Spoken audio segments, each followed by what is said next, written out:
split into multiple parts, some parts hitting the pavement, while others hit the sidewalk. Acting quickly, Izuku grabbed a water bottle and caught the pieces before taping it up nice and tight. He then gave it to All Might. Here, sir, he said. Well, I should head to school before I'm late. After the whole scenario, Izuku decided to continue heading to school. Someone stopped him. Hey, you were a hero back there, he exclaimed. While you were on the sideline, you distracted that creature and saved someone. Without using a quirk, no less. Keep up the work and you'll make a great hero. Thanks, Izuku said, as his face started turning red. He continued walking when he heard a familiar voice call to him. Deku, Ochako called out as she started running towards him with a smile. Oh, hey, Uraraka, Izuku said, waving at her. Didn't I tell you to call me Ochako? She asked. Oh yeah, he said, scratching his head. Anyway, I heard the news. You managed to help someone, Ochako said, enthusiastically. Yeah, I guess I did, Izuku said. We should head to class, Ochako said as she took his hand and dragged him to the school. Oh my god, oh my god, oh my god, Ochako's holding my hand, he thought. Later on, class started. Izuku, Katsuki and Ochako sat next to each other. Normally I'd hand out these flyers for career choices, but that's pointless, because you all wanna be heroes, right? Everyone cheered. Come on, teach me, Deku and Round Face are gonna make it into UA. Katsuki boasted with pride in his eyes. Yes, I am well aware that the three of you are planning to go to UA, the teacher said, looking at his notes on his notepad. Wait a minute, shouted someone, who sounded infuriated hearing about Izuku attending UA. It was Mizu, Izuku's crush whom he met at the dojo. Her quirk allowed her to manipulate water and create weapons out of it. She was a girl with pink hair, silver eyes, and usually had tape on her arms to prevent damage to her hands. Why would UA allow a villain to go to their school? She asked. A villain, I may add, who can manipulate fire. For all we know, he could burn down the entire school on his first day. Izuku started to slump down in his seat. Katsuki was mad at that comment while Ochako was fuming with anger inside. I don't see why you have to be so mean, Izuku said. I'm not using my quirk for villainy. Like I'm gonna fall for that, Mizu said before turning to another student. Someone like K's would be much better. Everyone turned to a boy with snow-white hair that was tied into a sleek ponytail. This is Sora K's, his age 14, and his quirk, air. Basically this quirk allows him to manipulate and generate air. He can also glide in the air. But Izuku said. Mizu walked over to Izuku and cracked her knuckles, glaring at him. You make me sick, she said, so shut it. Hey, Ochako said, what's your beef with Deku? Simple. He's a dreamer whose father abandoned him, probably because of his out-of-control fire quirk. He's probably planning to take over the world. Now hold on, snapped Ochako as she stood up from her seat. How do you know he has any traits of being a villain just because he has a fire quirk? There's plenty of heroes and heroes in training that have fire quirks all over the world. Why would Midoriya be any different? Yeah, another student said, standing up for him. Now listen here, Mizu began. That's enough out of you, Mizu. The teacher said, every student, including Midoriya, is capable of being a hero. Everyone took sides with Izuku, including Katsuki and Ochako. Later on, class had ended.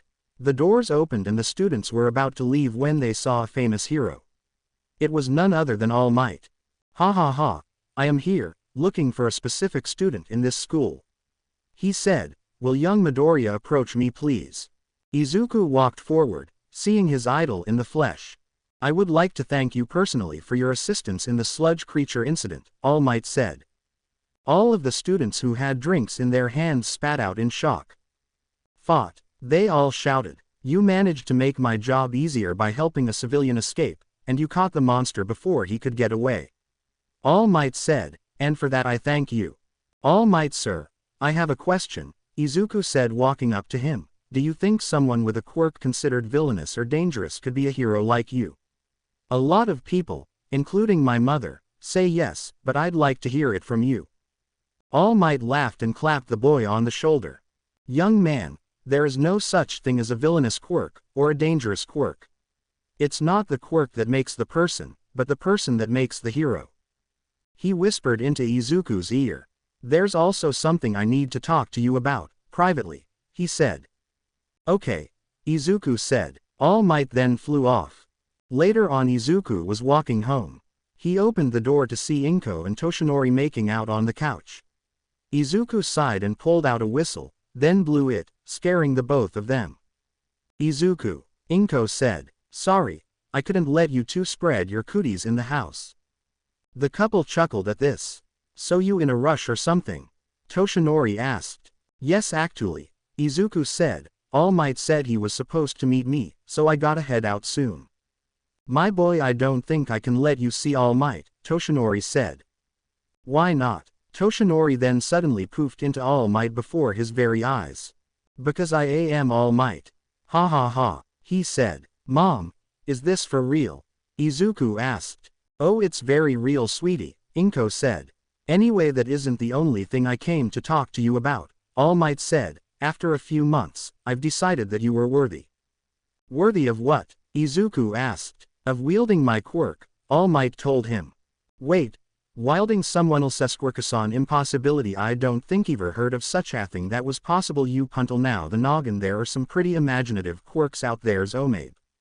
Young Izuku, All Might said. Oh, sorry, Izuku said, sheepishly. You see, I wasn't born with this power. It was passed on to me by none other than your grandmother, All Might continued explaining. This power is what gives those the power to save someone with a smile. The name of that power is called One for All. One, for, all, Izuku said with an intrigued expression on his face. And I pick you to be the next wielder. There was a knock on the door. It was a man with pink hair and a woman with beep hair and big beeps. What? Ah, shit, I thought there wasn't going to be any fourth wall breaks this time. Anyway, I'm Natsu, and this is my wife Lucy. Hi, Lucy said. Wait, the Dragon Slayer? Izuku asked. You're real. In the flesh, bud, Natsu said with a smirk. I hear your quirk is fire. Yes, but not just any fire. Dragon fire, Izuku told him. That must mean you're Hisashi's boy, Lucy said. How do you know my dad? He used to come by train at Fairy Tail all the time, Lucy explained, even gave my husband pointers. Did that guild have a red-haired bitch? Out of curiosity, Ryoko asked as she walked out of the kitchen. You mean Urza, Lucy said. I wanna challenge that bitch again, Ryoko said. Moving on, Lucy said, we've heard what you can do, and we were thinking, why not come to Fairy Tail and train with my husband? Soon you'll do more than just breathe fire. Izuku had sparkles of excitement in his eyes, and his smile grew 10 miles wide. I'd be honored, Izuku exclaimed happily. Then it's settled, Natsu said as he tossed him a key. What's this? This is a key that can instantly get you to Fairy Tail. We can start training you on magic. Izuku was with Katsuki and Ochako as they were in his room. Okay, what's this about Deku? He asked. Okay, I think I found a way for us to train up for the entrance exams. But first, let me ask you something, Izuku said. Do you know of a place called Fairy Tail? Of course, Ochako said. Uncle Gunhead used to tell me bedtime stories about that place all the time. Oh, it's no bedtime story, Izuku said. The place is 100% real. Ochako and Katsuki stared at him for a moment. What? I know, it's hard to believe, but it's true. I even have the key to get us there, Izuku told them. He held up the key and pretended he was opening a door. That door opened, revealing a portal. The three of them walked into said door and found themselves in another land. Well, holy crap, Katsuki said. Welcome to Fairy Tail, Izuku said. Normally people with magic come here to train, but they're also welcoming to those with quirks as well. Natsu nodded the trio and ran over to them. Izuku, you made it, he said. And you brought some friends too, Lucy said. Hi, my name is Lucy. This is my husband Natsu. Wow, what a beautiful person, Ochako thought. Alright, when can we learn some magic to kick someone's ass? Katsuki said. I'm all fired up and ready to go. I am pretty eager to learn. Are we gonna learn magic that is related to our quirks? Ochako asked. That would actually make sense, Izuku said. You could say that, Lucy said. So Uraraka was it. Ochako nodded. What's your quirk? I can make objects airless by touching them, Ochako said. Observe. She tapped Katsuki, making him float in the air, much to his annoyment. Oh, come on. Why do I have to be the test subject? Katsuki shouted, angrily waving his arms. So for you Izuku, we're gonna teach you some fire magic, since that will match your quirk. I'll find you a flying teacher, Ochako, Lucy said. Oh boy, Ochako said. And as for you Katsuki, what's your quirk again? Natsu asked.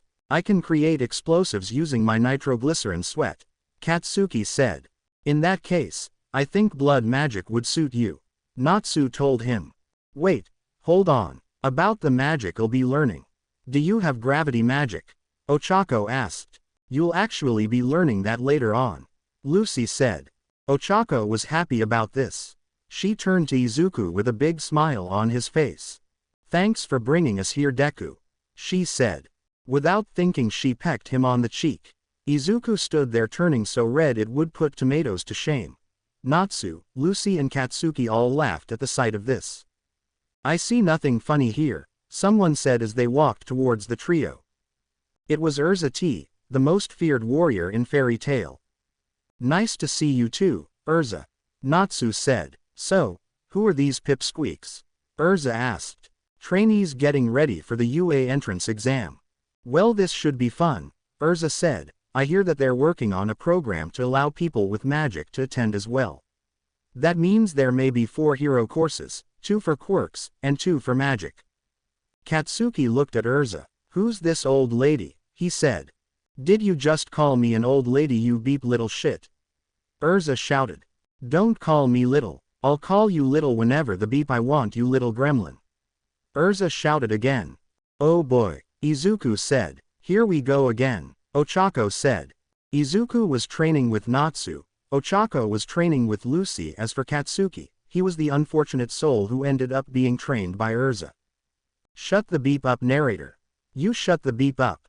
Why don't you come up here and make me tough guy? Katsuki shouted. Why don't you come up and make me come down there? I am gonna come up there and I'm gonna kick your beeping ass. Katsuki shouted at the narrator, then got hit in the head by Urza.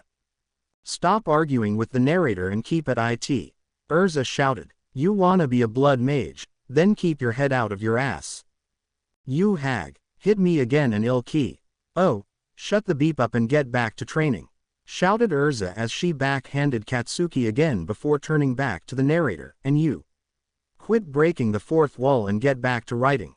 Don't tell me what to do, you beeping whore.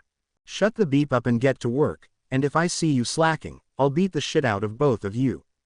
She then went outside, slamming the door. Hey, I'm really sorry, Katsuki said.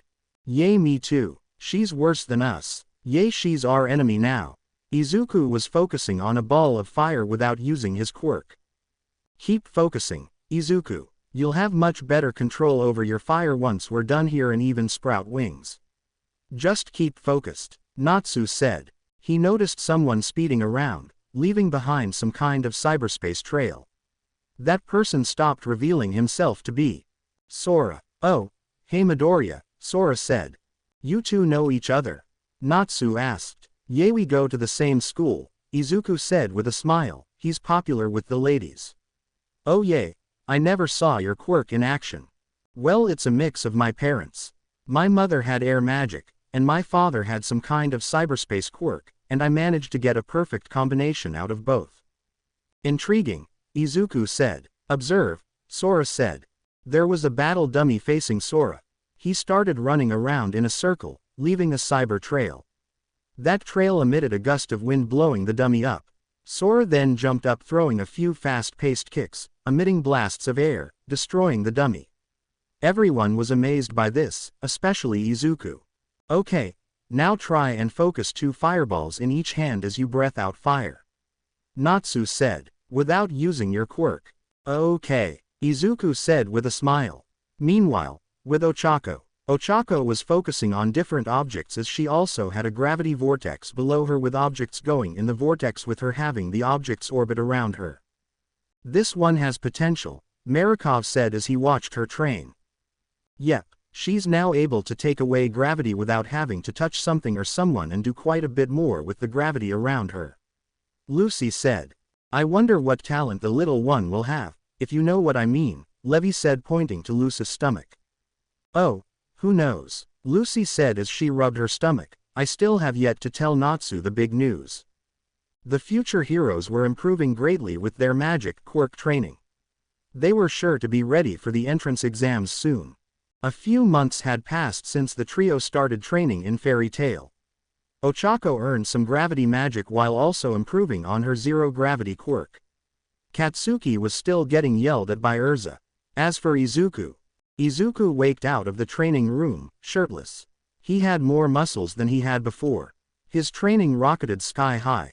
Not only could he breathe fire and shoot fireballs, he could also makeshift objects out of fire, like wings. Ochako got a look at him and got a nosebleed. Humana humana humana humana. Katsuki whacked her on the head with a newspaper. Go to horny jail, he said. Oh, shut up, Ochako said. Natsu walked out of the same room, and he patted Izuku on his right shoulder, smiling. You like him, Lucy said. No I don't, not like that at least. Ochako said, besides, I can't hold a candle to Mizu. Well I certainly am proud of you, Natsu said, you're more than ready for the entrance exams. Thanks for everything you've done, Izuku said. They heard hearty laughter, coming from none other than All Might. He was joined by Inko and Nana. Who's the big guy? Natsu asked. Wait a minute, All Might, Lucy said. The one and only, All Might said. You know this guy, Lucy? Natsu asked her. Yes, Lucy said. He helped us with one of the guild duels against a group of monsters. You were there, remember? Oh yay, the guy who can change the weather with just one punch, Natsu said. Wait a minute, that means you're Hollycowitsparagon. So what's the occasion guys? Izuku asked. Well, we came to see how your training was going, Nana told him. We're also here to share some big news, Inko said. What news? Izuku asked. Well, you know your mother and I have been dating for a while now, All Might said.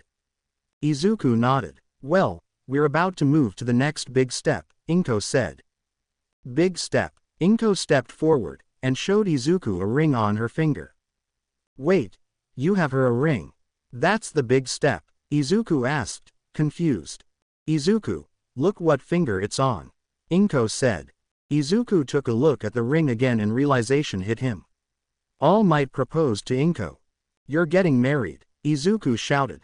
That's right, Inko said, we're gonna be one almighty family. Izuku stood there for a few seconds. Ochako knew what this meant.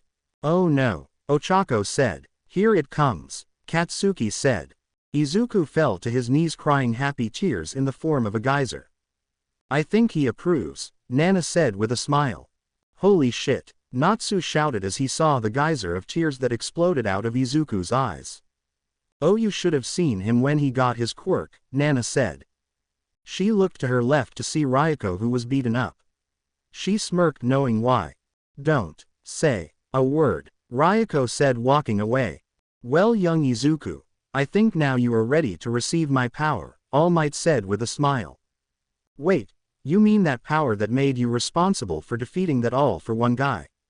Natsu asked. Lucy then gave him a glare. What? Oh, oops. I shouldn't have said that. I should not have said that. Good grief honey, what am I gonna do with you? Lucy said. Besides, all-for-one is long gone. Oh, right, what happened to that old geezer again? Bit off more than he could chew? Natsu asked. You don't need to worry, Toshinori said while taking a strand of hair out. He then turned to Izuku with a smile. Eat this. Huh, was all Izuku said. At this, Natsu started laughing his ass off. Nana joined in on the laughter. Well, to inherit my power you have to swallow my DNA. Oh wait, he's not joking, Natsu said. He then started laughing harder. Izuku then ate the hair.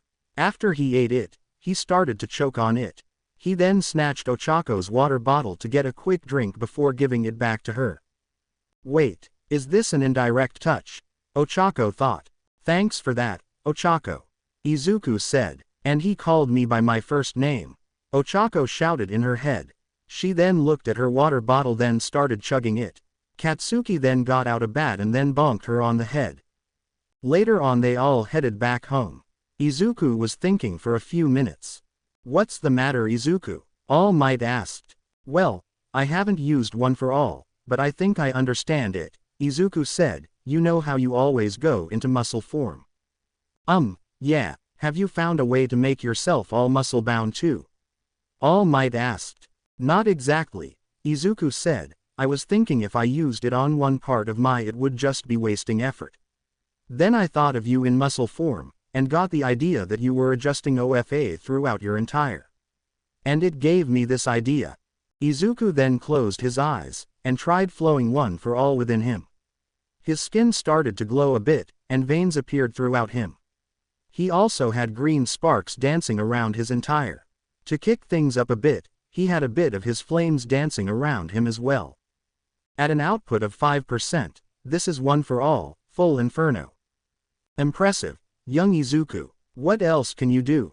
All Might asked. Not yet, but we have 2 months left until the exam to find out, Izuku said with determination. After a few more days of training, it was finally time for the big moment. The entrance exam. The trio of friends walked to the gates of UA.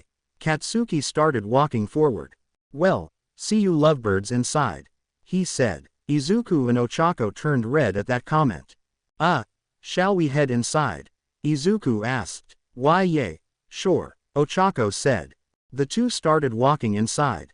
Izuku noticed Mizu in front of them. Oh hey, Mizu, he said. Mizu looked and saw Izuku, her face turning to disgust. Get away from me, villain, she said. Oh, give me a break. Izuku isn't a freaking villain, Ochako told the pink head. Honestly, you'd do yourself a favor by ditching him.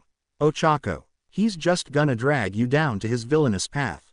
I know my quirk may seem villainous, but maybe I can change your mind, after we hang one day and… Midoriya, you're annoying, Mizu coldly said. She went off to find Sora. Sora, she asked. Ochako patted Izuku on the shoulder. You okay? She asked. Let's just go, Izuku said. They went inside and took the written portion. Then it was time for the meat of the exam. The physical part. The pro hero present Mike was talking about how the exam was gonna go. There were robots across the city split into multiple areas. One robot was worth 1 point, others worth 2, and so on and so forth. Excuse me sir, may I ask a question? He said. Go ahead buddy, you only mentioned 3 robots when there are only 4, is this a mistake from the most prestigious school? And you, the one of the unruly green hair. The boy said. You've been mumbling this whole time. Stop that, it's distracting the people around you. If you can't take this seriously then leave. Izuku slumped down. Hey you 4-eyed asshole. Ochako shouted as she stood up. He's just excited about the exam like others. Maybe you should shut your pie hole and let him get his excitement out. Okay, let's not fight each other. Present Mike said, now on the bus. After everyone was in the city, Izuku spotted Ochako doing some stretches. He was gonna go and wish her good luck. However, he was stopped by the blue-haired boy. You wouldn't happen to be trying to distract her, would you? He asked. What? No, Izuku said. Katsuki approached the boy. Listen bub, are you Round-Face's boyfriend? Katsuki asked. No but, then mind your business, Katsuki snapped. Izuku and Ochako laughed at this. Already making friends, Izuku said. Go, Present Mike said. Everyone started running off fighting robots. Izuku channeled full inferno around his. Wings of flames appeared on his back. He started flying around and shooting fireballs at robots that came his way. Meanwhile Ochako was making robots weightless by touching them. Release, she said. The robots started to drop down, earning her a few points. She then started to levitate and fly around looking for more robots. In a secret room, people were watching. Natsu and Urza were among them. Midoriya's been improving on his quirk and fire magic, he said, making me proud. Sora was dashing around at high speeds, smashing a few robots in his path. He saw one robot about to attack an examinee. He dashed forward and jumped into the air, performing a flurry of fast-paced kicks, emitting blasts of air, destroying the robots. Mizu was using her water quirk to develop weapons such as kunais. She was like some kind of ninja. She slashed her way through the robots that were getting in her way. Izuku was trying to find a few more robots. He was up to 50 points so far. He sensed a robot was coming near him, due to its heat signature. Izuku turned around, channeling OFA into his right arm, and veins appeared around it. Smash! He punched the robot hard, sending it flying into other robots, earning him 30 points. Wow, that's new, Izuku said. Sora dashed by him. Wow, looks like you got some kind of super strength magic as well, he said. Yay, you could say that, Izuku said. Well, gotta run, Sora said as he dashed away. These new years look promising, Nezu said, but let's see if they have what it takes to fight this. He pressed a button. As Izuku was running around, he heard footsteps. The footsteps were getting louder and harder. Everyone looked and saw a behemoth of a robot. It was the Zero PTR. Some people started to evacuate. Ochako used her flying to help evacuate the others. White Katsuki blew away some debris preventing them from leaving.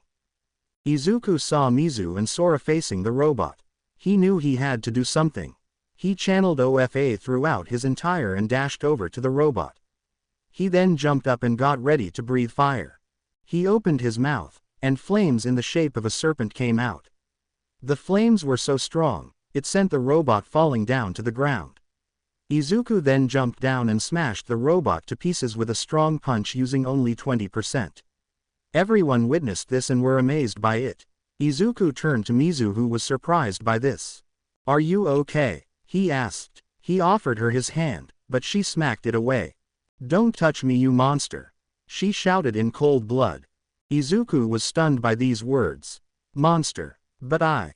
Shut it. I have never liked you, Mizu said. You're so smug, thinking you can be a hero with that dangerous fire quirk of yours. You're nothing more than a villain waiting to happen. She then turned her back to Izuku. I don't understand why you're so mean to me, Izuku said. I just saved your life and the least you can do is be grateful. You know, if you want a girlfriend, the best thing you can do is take a swan dive off a lake, and pray that a girl falls in love with a hopeless nothing like you in your next life. Izuku looked down to the floor. He then ran off. Ochako and Katsuki called out his name, but he ignored them. The other examinees turned to Mizu and glared at her. What? Ochako walked up to Mizu and punched her hard in the face. What the beep is wrong with you, you fat hooker? Ochako shouted. Who are you calling a fat hooker, you broke brunette whore? Mizu shouted back. I thought we were friends, Mizu, Ochako said, but after what you said to poor Deku, I don't see why we're still friends at all. He saved your life by punching that big beeping robot in the face and you repay him by suicide baiting him. He didn't save my life. He ruined Sora's moment, Mizu said. Your mind is chock full of Sora. What does he have that Deku doesn't? Ochako shouted before turning to Sora. No offense. None taken. Well, how about the fact that Sora has a quirk that actually is for heroes? Mizu shouted back. If Midoriya decides not to enter UA, he'd do the world a favor. Ochako was furious. She then decked Mizu across the face, having her fall over. She then walked off to go find Izuku. Mizu, if I may, why do you hate Midoriya? Sora asked. You're joking, right? He's nothing compared to you. Plus he makes me sick. You wanna know why he's so annoying? 'Cause he wasn't raised right. He only had his mother to rely on and didn't have a father to teach him how to use his quirk. He just goes and does the first thing that goes to his head. Everyone was listening to Mizu and her berating of Izuku and were offended. But Sora was offended most. That's now how a hero goes into action. They're supposed to wait till given orders, Mizu said, smirking. If I did something as reckless as him, I'd get expelled and possibly grounded for life. But how are you gonna know what's right or wrong if you don't have a dad to tell you how to act? You're way better than him. He's selfish and dangerous. He's all alone. Sora then took a deep breath. You know what, Mizu? Maybe it's best if we don't talk anymore, he said. What do you mean? Mizu asked. You say Midoriya is alone, but you mean isolated, Sora said. Having parents to scold you doesn't compare to what he's been through. You have no idea what it means to not have a father that supports you. Why are you saying that? Because you make me sick. Mizu stood there turning pale as Sora walked away. Other examinees looked at her with utter disgust. I'm just gonna say it. You get what you beeping deserve, said a crow head. They all walked away leaving her to herself. Ochako rushed to Izuku's apartment and knocked on the door. Inko answered it, knowing what she was here for. Thank goodness you're here, Ochako. Izuku is in his room, Inko said. Ochako made her way up and went to Izuku's room. She knocked on the door. Please. Go away, I'm a monster. Izuku, please open the door, Ochako said. There was nothing but silence. Ochako started to get worried. The door suddenly opened up revealing a teary Izuku. Ochako immediately embraced the poor boy. Izuku was surprised by this and decided to hug her back. Izuku, nothing that Bimbo said was true, Ochako said. And I'd be surprised if you still have feelings for her. You're too good for her, Izuku, Inko said. But my quirk is your quirk and nothing more, nothing less. All Might himself said that there's no such thing as a villainous quirk. It only depends on how you use it, Ochako said. She hugged him close once more. Anyone who says otherwise is an idiot to judge you.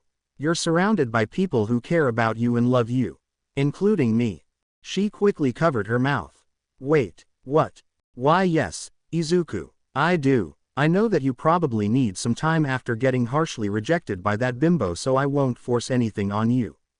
You don't even have to give an immediate answer, Ochako told him, but I need you to unders. She didn't get to finish as she felt a pair of lips on hers. Izuku was touching her. He opened his eyes realizing what he was doing and pulled away. I'm so sorry, I don't know what I was. At that, Ochako wrapped her arms around Izuku as she pressed her lips on his and then kicked the door closed with both in Izuku's room now. Inko saw the whole thing and was shocked but also happy that Izuku got together. Before Izuku could finish his sentence, Ochako tackled him as she started making out with him as she kicked the door closed. Don't go too crazy in there, Inko said as she walked off to give the two teenagers privacy. Teenagers. A few days had passed. Izuku was waiting for his test results. Izuku was eating dinner with the family as he was just staring blankly at a fish. Earth to Izuku, Ryoko said. Izuku snapped out of his trance. Huh, what? Izuku asked. Someone seems nervous, Nana said. Well, that's because I am. It's been 2 weeks since the entrance exam, Izuku noted. Why would you be nervous? You did great according to Toshi, Inko said. Speaking of which, have you two done the thing? Ryoko asked. The thing? Izuku asked. Am I getting a sister? Ryoko laughed at this. You just might, Izuku, she said. Actually, where do babies come from? Inta turned pale with the sound of glass breaking. That was actually a plate, so it fits, haha. Well, you see, Izuku, Inko said, nervously. Well, Izuku, babies come when a man and woman foo. Inko grabbed a frying pan. No, come on, he's old enough to know about this stuff, Ryoko said. A few more days passed. One morning, Izuku was in his room lifting weights. The door barged open revealing Inko, her shirt unbuttoned with her bra showing, and no pants on. Izuku, it's here, Inko said calmly as she handed the letter to Izuku. Whoa mom, where's the fire? He asked. Also, why are you half naked? Not important. A letter from UA came in the mail today, Inko said. Izuku took the letter and closed the door. He saw All Might on the screen. He talked about how he was gonna be a teacher before going on to Izuku's scores. He earned a 100% on the written portion, and earned over 200 villain points, earning him a spot at UA. However, there was another hidden portion. Rescue points. By saving a few examinees he earned 60 points, totaling up to 260 points in total. I did it, Izuku said. Inta hugged Izuku tightly, shaking him. My baby boy's going to UA. Izuku smiled. Later on he went to the grave of his father and bowed down. Well Dad, I made it into UA, he said, I hope to do you proud. Earlier last night, Toshinori finally got home after doing so many videos for examinees. He was greeted by Inko who had a big smile on her face. Welcome home darling, she said. Before he could get in a word, Inko seized his lips. The two of them started to make out like beep teenagers, feverishly attacking each other's lips. Toshinori fell backwards, falling on the bed, with Inko on top. The mid-chubby woman thought she was crushing him but he didn't mind. I love you, Toshinori said. I love you too Toshi, Inko said. Toshinori got a glimpse of Inko's chest shaking a little bit as she moved. She then blushed and turned away a bit. She was a bit self-cautious about her. Inko, I'm not ashamed or anything, looks aren't everything, Toshinori said to her. It's not the person you are on the outside, it's on the inside that counts. But if anything I think you're beautiful as you are. Inko smiled and then turned to face him once again. She took one of Toshinori's hands and brought it up to her left. Toshinori looked at her and she nodded in approval. He gently squeezed the left, earning a soft from the green-haired woman. He continued squeezing it lightly, then slowly turning to rougher grabs. He could tell Inko enjoyed it, so he recorporated the action onto her other, to which she felt extreme pleasure, loving the feeling of his hands touching her. Inko then moved to the hem of his shirt and took it off, exposing his muscles and well-toned stomach. Toshinori then took off her jeans. They kept undressing each other until they were in their underwear. Toshinori was in his boxers while Inko had her shirt unbuttoned, and her bra hanging from the sides. Her s were quite big and plump outside of the bra. Don't be shy Toshi, go ahead and touch me, Inko said. Toshinori moved closer to his fiancée, kneading her s. He began to massage and grope them, making Inko let out a few hushed s. After a bit of fondling, Inko felt a bit wet in a specific area. Toshinori felt hard in the same spot. They held each other close and smiled. So we're actually doing this, Inko said. Looks like we are, Toshinori said.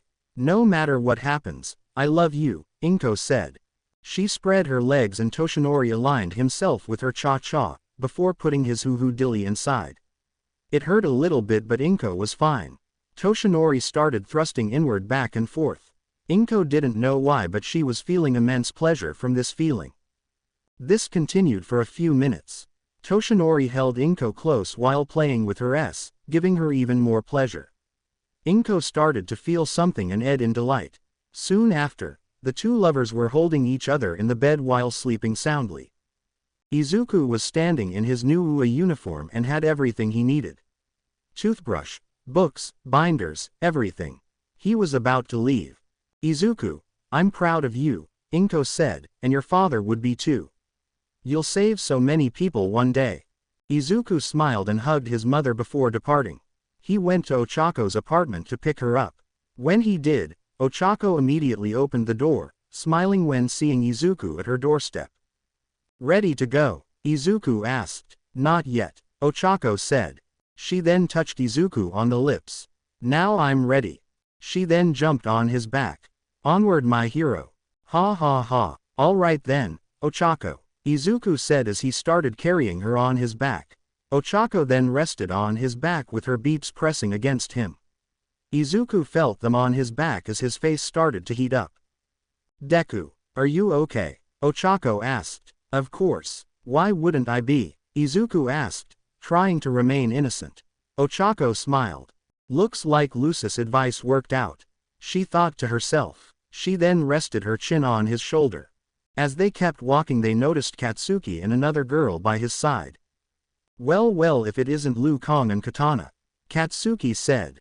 Hey, Kachan, who's she? Izuku asked. The name is Kami. It's totes fab to meet you fam. I'm Izuku, and this is my girlfriend Ochako Uraraka, Izuku said.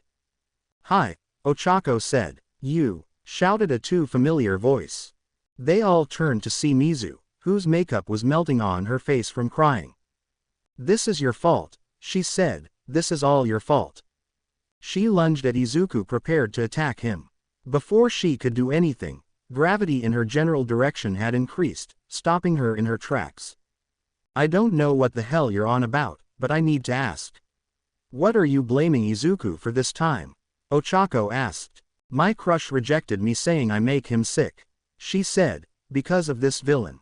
Oh, yeah, right. The airbender has a brain after all. That's not Izuku's fault, you pink roach. That's your own damn fault. Ochako told her, basically you were mean to him without even getting to know him. Ochako, how can you side with him? I thought we were friends. Mizu said, we've been best friends since we met at the dojo.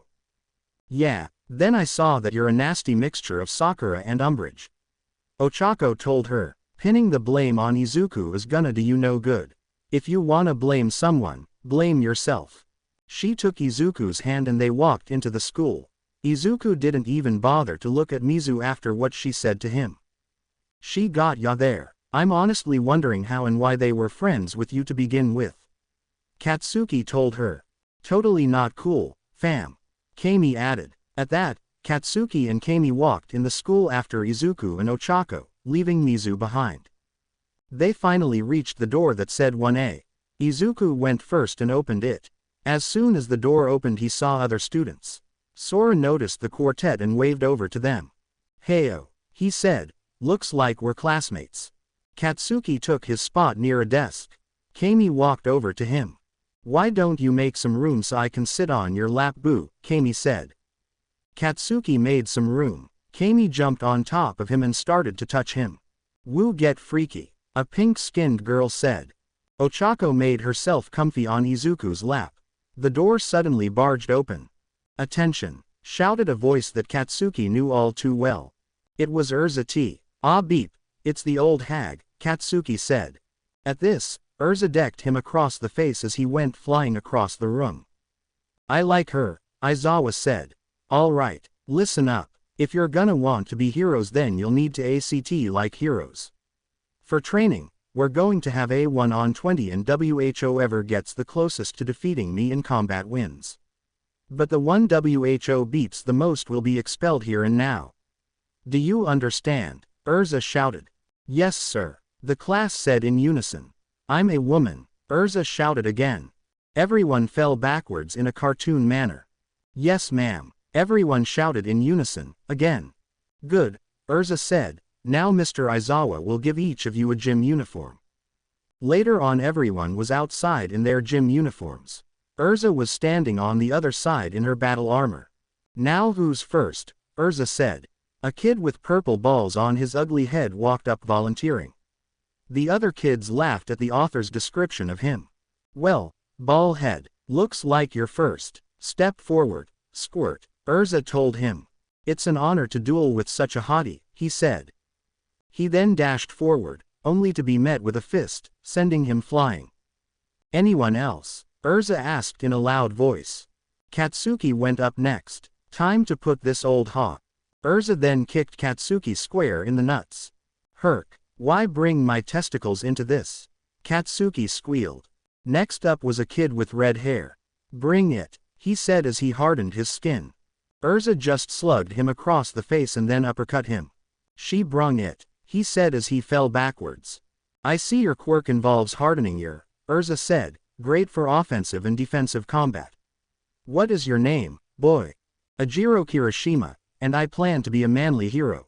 Kirishima said as he got back up into a fighting stance. Well, you can get back up at least, Urza said. She then got out her sword. Let's see if you can take this. Oh, I can last for more than 10 minutes. Kirishima said. Literally not a full minute later. OWWWWWW. Everything hurts, Kirishima said. You have heart and determination, I can give you that, she said. Others lasted a few more minutes, like a kid with a lightning quirk, a girl with earphones, and a boy who can dispense tape. Sora also went up and held his own against Urza, lasting more than the others. After a few more students went, Izuku then stepped forward. Finally, a worthy opponent, Urza said. If I'm gonna fight this woman, I better go for it, Izuku said to himself. He channeled One for All and his fire magic around his entire. One for All, full inferno, 20%. Alright, let's see if Dragon Breath taught you anything, Urza said. Izuku lunged at Urza, flames in his hands. He threw 2 fireballs at Urza. Urza dodged left and right evading them, then got out her sword. She swung it at Izuku, who jumped over her and did a kick to the back, sending her flying until she landed in the sand. Urza got herself back up. Urza then summoned a spear and threw it at Izuku. Izuku narrowly dodged it, then grabbed the spear, slamming it into the ground. Everyone was watching with interest. "This guy has skills," Sora said. After a few more minutes of fighting, Urza raised her hand signaling Izuku to stop. "You hold some serious promise," Urza said. "Not only do you have great fire skill, but incredible strength and speed. All Might must have trained you in his special kind of magic." "Yay, you could say that," Izuku said. "And also, Urza was lying about expelling someone," Aizawa said. "That's right," Urza said. "I just said that to get you all to give it your all in combat." Everyone was shocked to realize this, except for Sora and Momo. "I'm surprised no figured that out," Sora said. "Probably should have said something." "Well, now we'll be showing you your dormitory and you have the rest of the day and the week to get comfortable." Later on, everyone was walking up to a building with the name Heights Alliance. It was as big as they saw on the brochure. There was also a training court for everyone to work on magic and quirks in secret.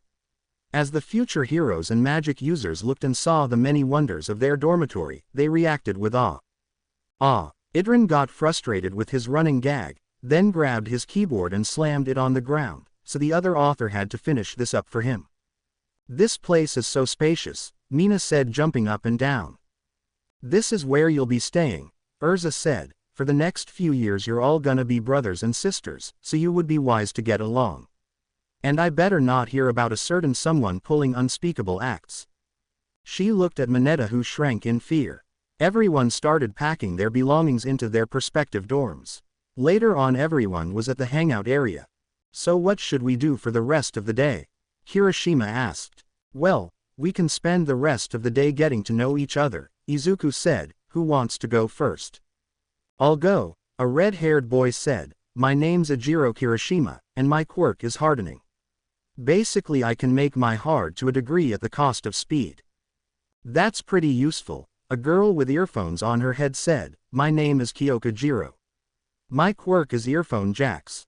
I can basically hear sound frequencies, and also make shockwaves. My name's Denki Kaminari, and my quirk is electricity," a boy with yellow hair said. "I can conduct it and use it for attacks. But if I overuse it, well, let's not get there yet." "I am Shoto Todoroki," Shoto said. "I can use fire and ice. The fire side comes from my late father, Endeavor.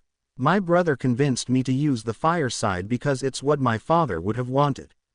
A quirk like that can be very useful in certain situations," Momo said. "My name is Momo Yaoyorozu. My quirk is creation, and I can create certain objects as long as I know what they're made of. I also trained with Urza T to learn magic to boost my quirk." "Can you make a bow and arrow?" Kaminari asked. "I suppose," Momo said. "Can you make a sword?" Kaminari asked. "Yes," Momo sighed. "Ooh, how about a filing cabinet?" Kaminari asked. "Why would I want to?" Momo asked. "I'll give you $5 now if you make a," Kaminari said before getting poked by Jiro's earplugs. "Please pardon my boyfriend," she said. "He can be a total chatterbox sometimes." "It's all right," Momo said.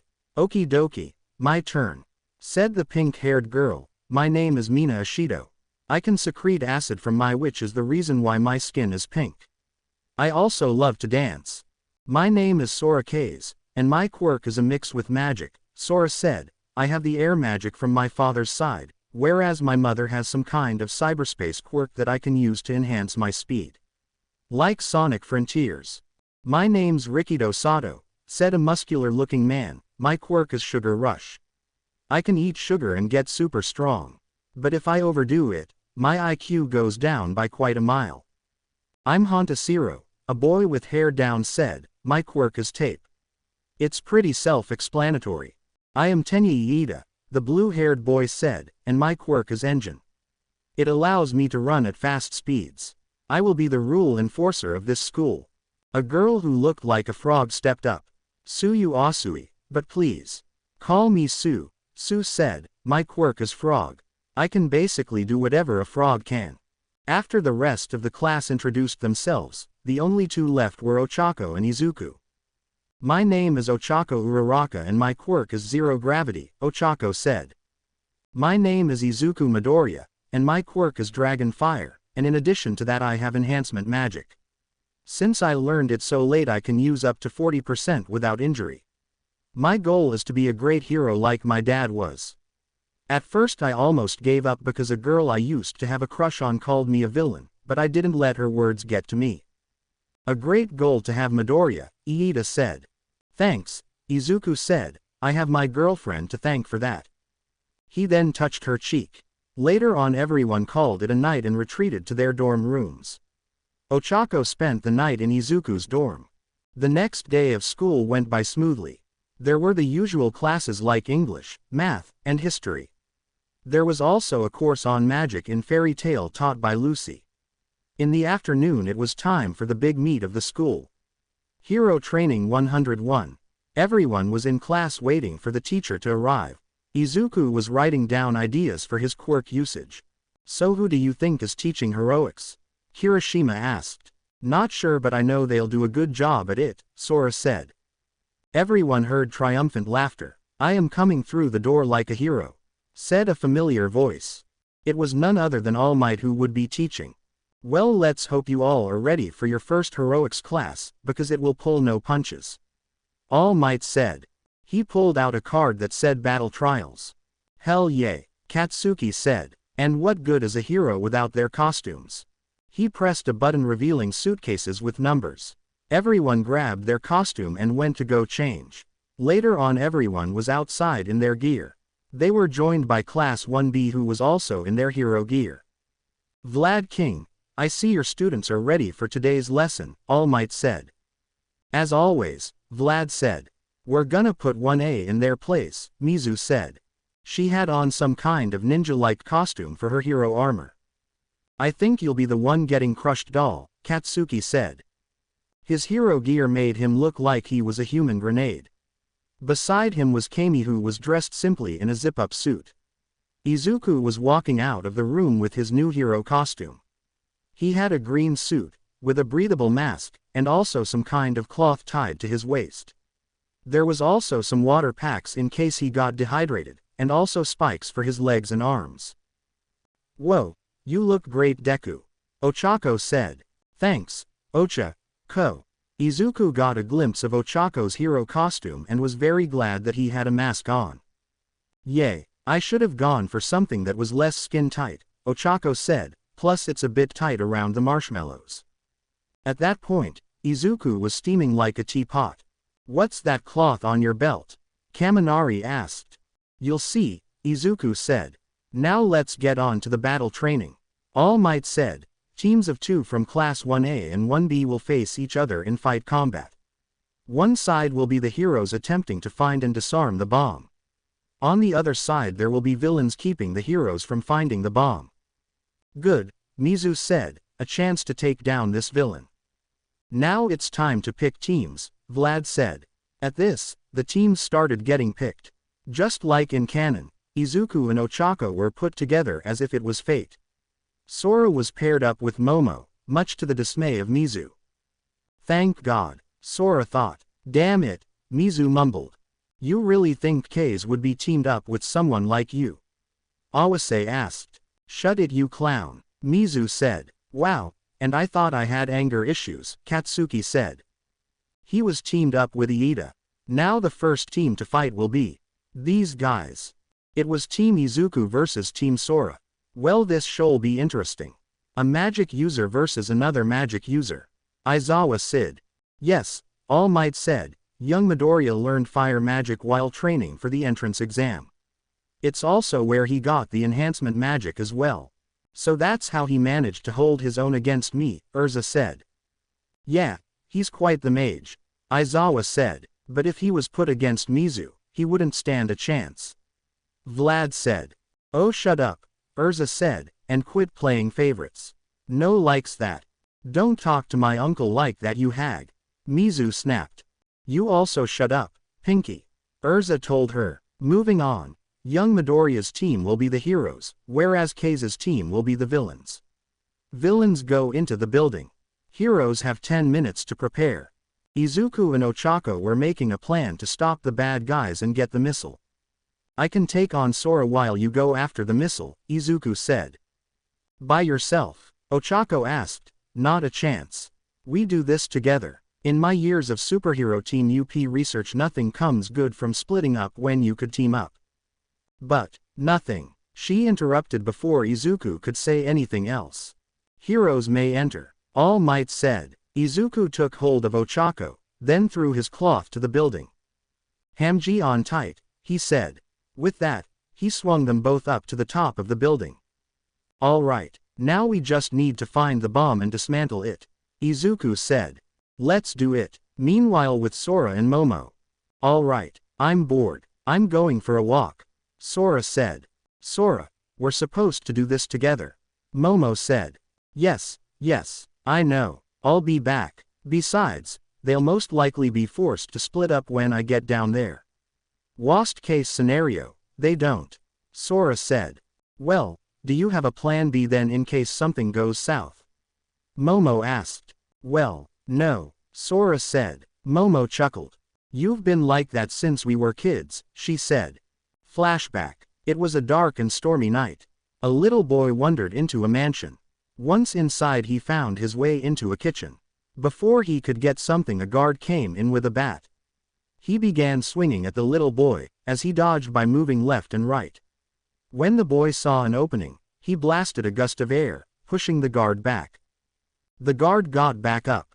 Okay punk, time to clean your clock, he said. He ran towards him once more, until the door barged open. A man in a suit was looking down on them. What is going on here? He asked. No sir, it's my fault, the young child said. I was the one who snuck in here. Your servant was just doing his job fighting off a thief. Mr. Yaoyorozu looked at the boy. You do not fight like one, he said. What is your name, young boy? Sora, sir, Sora told him. Sora, please help yourself, he said. A young girl walked down hearing the commotion. Father, what's wrong? She asked. Momo dear, it's nothing to worry about. Momo noticed a mark on the boy's arm. Fairy Tail, she said. Wait, what? The boy asked. You come from Fairy Tail, don't you? Momo asked. I've heard stories about it, but I never suspected that it was real. So you know magic? Sora nodded. I do, he answered with a smile. The man looked down smiling at his daughter and the young boy getting along so well. Flashback over. And ever since we've basically spent our whole lives together, Sora said. Sora started hearing a few footsteps. Midoriya and Uraraka are coming. I'll guard the bomb, Momo said. And I'll keep them occupied, Sora said as he opened the door. He looked to his left to see Izuku, who was smirking. Izuku had flames on his right hand as he smirked at Sora. See if you can take me using 5% of full inferno, Izuku said. Oh, I think I can handle it. He put his hands together making a small tornado. He then aimed his hands at Izuku, pushing him back a bit. Izuku grabbed onto something and did a flip, landing on his feet. The two magic users looked at each other prepared to fight. Izuku shot a few fireballs at Sora, who evaded by dodging left and right. He then grabbed his boss staff. Sora tried hitting Izuku by swinging his boss staff around. Izuku was doing a few dodges and jumps evading the staff. In another room the other students were watching. Deku's no slouch when it comes to combat, Katsuki said. Please, he's nothing compared to Sora, Mizu said, the way he moves like a leaf. He'll wipe the floor with that no. Unless you want an F, I suggest you shut the beep up, Aizawa said. Mizu was deeply offended by this. Eraserhead just told me to shut up. Yes. Thank you Eraserhead, All Might said. Class 1A were trying their hardest to not laugh their asses off. Do you not realize WHOIAM? Mizu said. My daddy owns half of Japan and I will see to it that. She was then put on ice by a certain candy cane boy. Finally, someone to shut her up, Katsuki said. With an attitude like that, I wonder how she got into UA in the first place, Mina commented. Back at the fight. Izuku channeled up 5% of OFA into his right arm. I always wanted to try this, Izuku said. He then flicked his arm, emitting a gust of air, pushing Sora straight to a wall. Damn, that was intense, Sora said, but it's gonna take more than that to take me down. Oh, I wasn't planning that, Izuku said. He was just the distraction. Ochako touched herself and made herself weightless, then she jumped towards the rocket, grabbing it. Heroes win, All Might said. Now who can tell me the MVP of this match? Urza asked. Momo raised her hand. That would be Midoriya, Momo said. He knows his quirk and magic are strong, yet he decided to lower the level due to the fact that they were indoors. He also gave Uraraka a plan to follow, which she did. In addition to that, Midoriya managed to keep Sora distracted while Uraraka made it to the bomb. Correct, All Might said, and now it will be Team Bakugo versus Team Mizu. Team Mizu will be the heroes while Team Bakugo will be the villains. A chance to crush this explosive pomegranate, Mizu said as she turned to Kami. Once I've crushed him, you'll probably wanna dump him. He's weak. Oh, so I'm assuming you'd like to fight him, fam. Because he doesn't pull punches. Kami told her. He has a villainous quirk, Mizu stated. Someone like you shouldn't be with him, like Uraraka shouldn't be with that dragon fire demon. Oh, for beep's sakes, Kami said as she was holding her head, wondering why she was even talking to this Sakura look-alike bitch. Mizu then grabbed the author by the collar. Say that again and I pound you to a beeping pulp. Heroes may enter, All Might said. Mizu started looking around for the weapon. She heard some footsteps. The footsteps were starting to get faster. She turned around to see Katsuki in the air. Sup bitch, Katsuki shouted as he flew out of the walls. Mizu dodged out of the way. An ambush. Not very mature, Mizu said. Right. By the way, think fast. Katsuki shouted as he hurled an explosive ball of blood magic. The mix between the blood magic and Katsuki's explosion quirk was devastating. Not only was the explosion more powerful, but thanks to the blood magic, Katsuki leached Mizu's blood. Come on, Mizu, try harder, he told her. Mizu lunged at Katsuki, two katanas at hand. She tried slicing and dicing him. Instead of dodging, Katsuki just took the water katanas while looking at her with a sadistic grin. Wow, Bakugo doesn't play, Kirishima said. Yay, looks like he learned some magic too, Kaminari said. But why isn't he dodging? With all those hits he's taking, surely he would pass out or die. Momo said. Back at the fight, Mizu was still slicing at Katsuki with her, thinking that he would bleed out soon. Katsuki then lifted his hand up and put it on Mizu's head. It's ready, Katsuki said. Have you heard of the new sensation that's sweeping the nation? What sensation? Bitches love cannons, Katsuki told her. He then shot a massive explosion at Mizu's head as that part of the building flew upwards as Mizu flew out of the building and went through multiple other buildings. As a matter of fact, why am I protecting the weapon anyway? I could just destroy this entire city if I wanted to. Katsuki then went on a violent rampage and started blowing up the building that he was in and then started throwing explosives carefree. He was throwing explosives mixed with blood magic till there was nothing but rubble and fire. The only thing the cameras caught was Katsuki grinning menacingly with his eyes glowing blood red. They all thought they even saw fangs with his teeth. Stop this match, All Might, Vlad said. Alright, Bakugo, villains won. Now, please stop going on a rampage, All Might said. Fine, but one more thing. Katsuki then threw another sphere of blood with explosives towards the camera, with everyone in the watchroom hearing an explosion as if a nuke went off. Katsuki then started walking back. Behind him, red eyes were present. It was Mizu. She lunged at Katsuki, pinning him down, a sign near his neck. You bastard. The match is over, dumbass. Yeah, well, I'm not gonna lose like this, Mizu shouted. Before Mizu could do anything else, she started getting lightheaded and then passed out. Shouldn't have charged at a blood mage while bleeding, dumbass, Katsuki told her. Now, piss off. Katsuki then threw another explosion at her, furthering her injury just for the hell of it. Not gonna lie, she deserved it, Momo said. Well, honestly, If she survives this, I might actually date her. Sora said. Wait, really? Momo asked in shock. PFF'd. No, Sora said, not able to say that with a straight face. Thank God, Momo thought. Later on everyone was in the waiting room. So who is the MVP? All Might asked his students. Mixu. Vlad stated. Honestly, I don't think anyone is the MVP, but if it had to be anyone, it would be Iida. Iida was the only one who took his position seriously as Katsuki just went to fight Mizu out of his own hatred for her and then proceeded to destroy the entire city as if he just lost control over all emotions. To be fair, I did have the position as a villain. Katsuki noted. Furthermore, Mizu acted more like a villain rather than a hero, Momo said, attempting to attack Bakugo like that. Bitch, he had it coming. Mizu snapped. Momo simply socked Mizu in the face. Didn't see that coming, did you? She asked. Class continued as normal. A lot of students showed their potential with quirks and magic. Soon class ended and All Might retreated. Izuku was heading back to his dorm. He heard footsteps of a little girl. Huh? Izuku asked. The little girl then bumped into him as she stumbled on the ground. Please don't let go. Hey, are you okay? Izuku asked. Excuse my daughter. She gets a little jumpy at times, said a voice.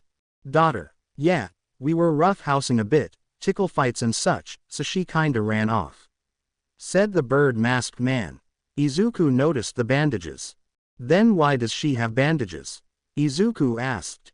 She's a bit clumsy at times. She falls down the stairs, a lot. Izuku didn't believe this one bit. Somehow he knew this guy was no good. He held onto the girl tightly. So, if I could have my daughter back, I'll be on my way, said the man.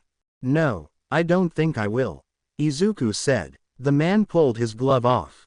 Then you've sealed your fate. Izuku's eyes went slit and the last thing the man realized, his hand flew right off. Ah! Beep! Shouted the man in pain. What's the matter, bird face? Aren't you gonna use your quirk? Izuku asked in a menacing tone as his arm took the form of a fiery draconic head with green fire forming behind himself. Wait. You. What the beep? How? Beep you. That's how, Izuku said. Now, unless you want to lose more limbs, I suggest you leave. The man started limbing away from danger.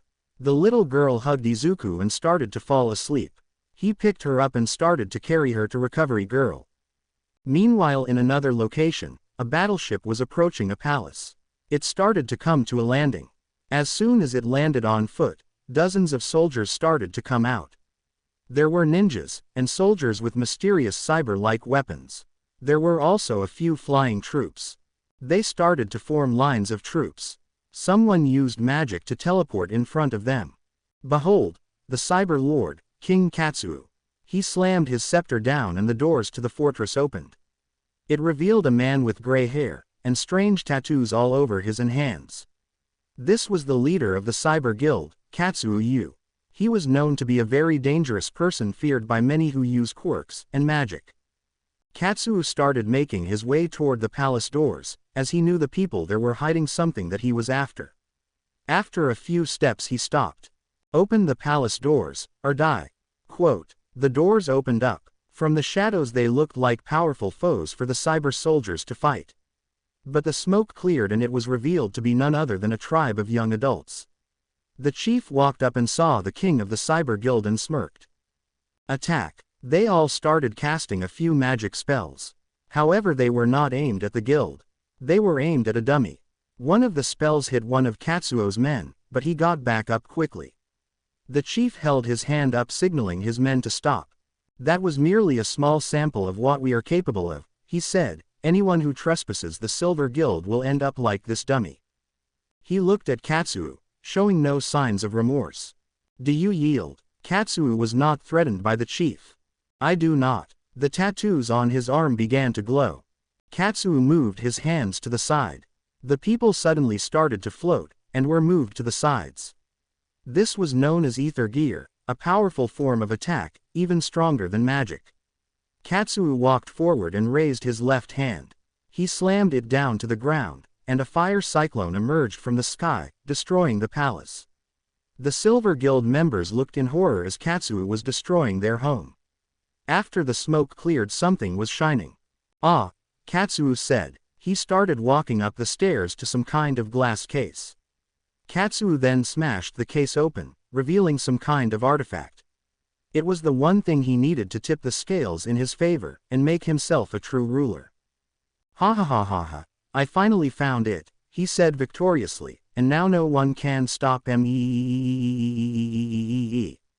Quote. Recovery Girl was filling out some paperwork. As she continued her work, the doors were kicked from the hinges and embedded against the wall. Granny Chio, she needs attention. Izuku said. Okay, but did you really need to kick down my door? Chia asked. Lay her down over there and I'll do a checkup.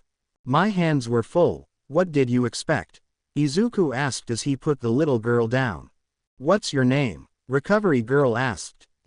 Eri, the girl known as Eri said. And my name is Izuku Midoriya, Izuku said.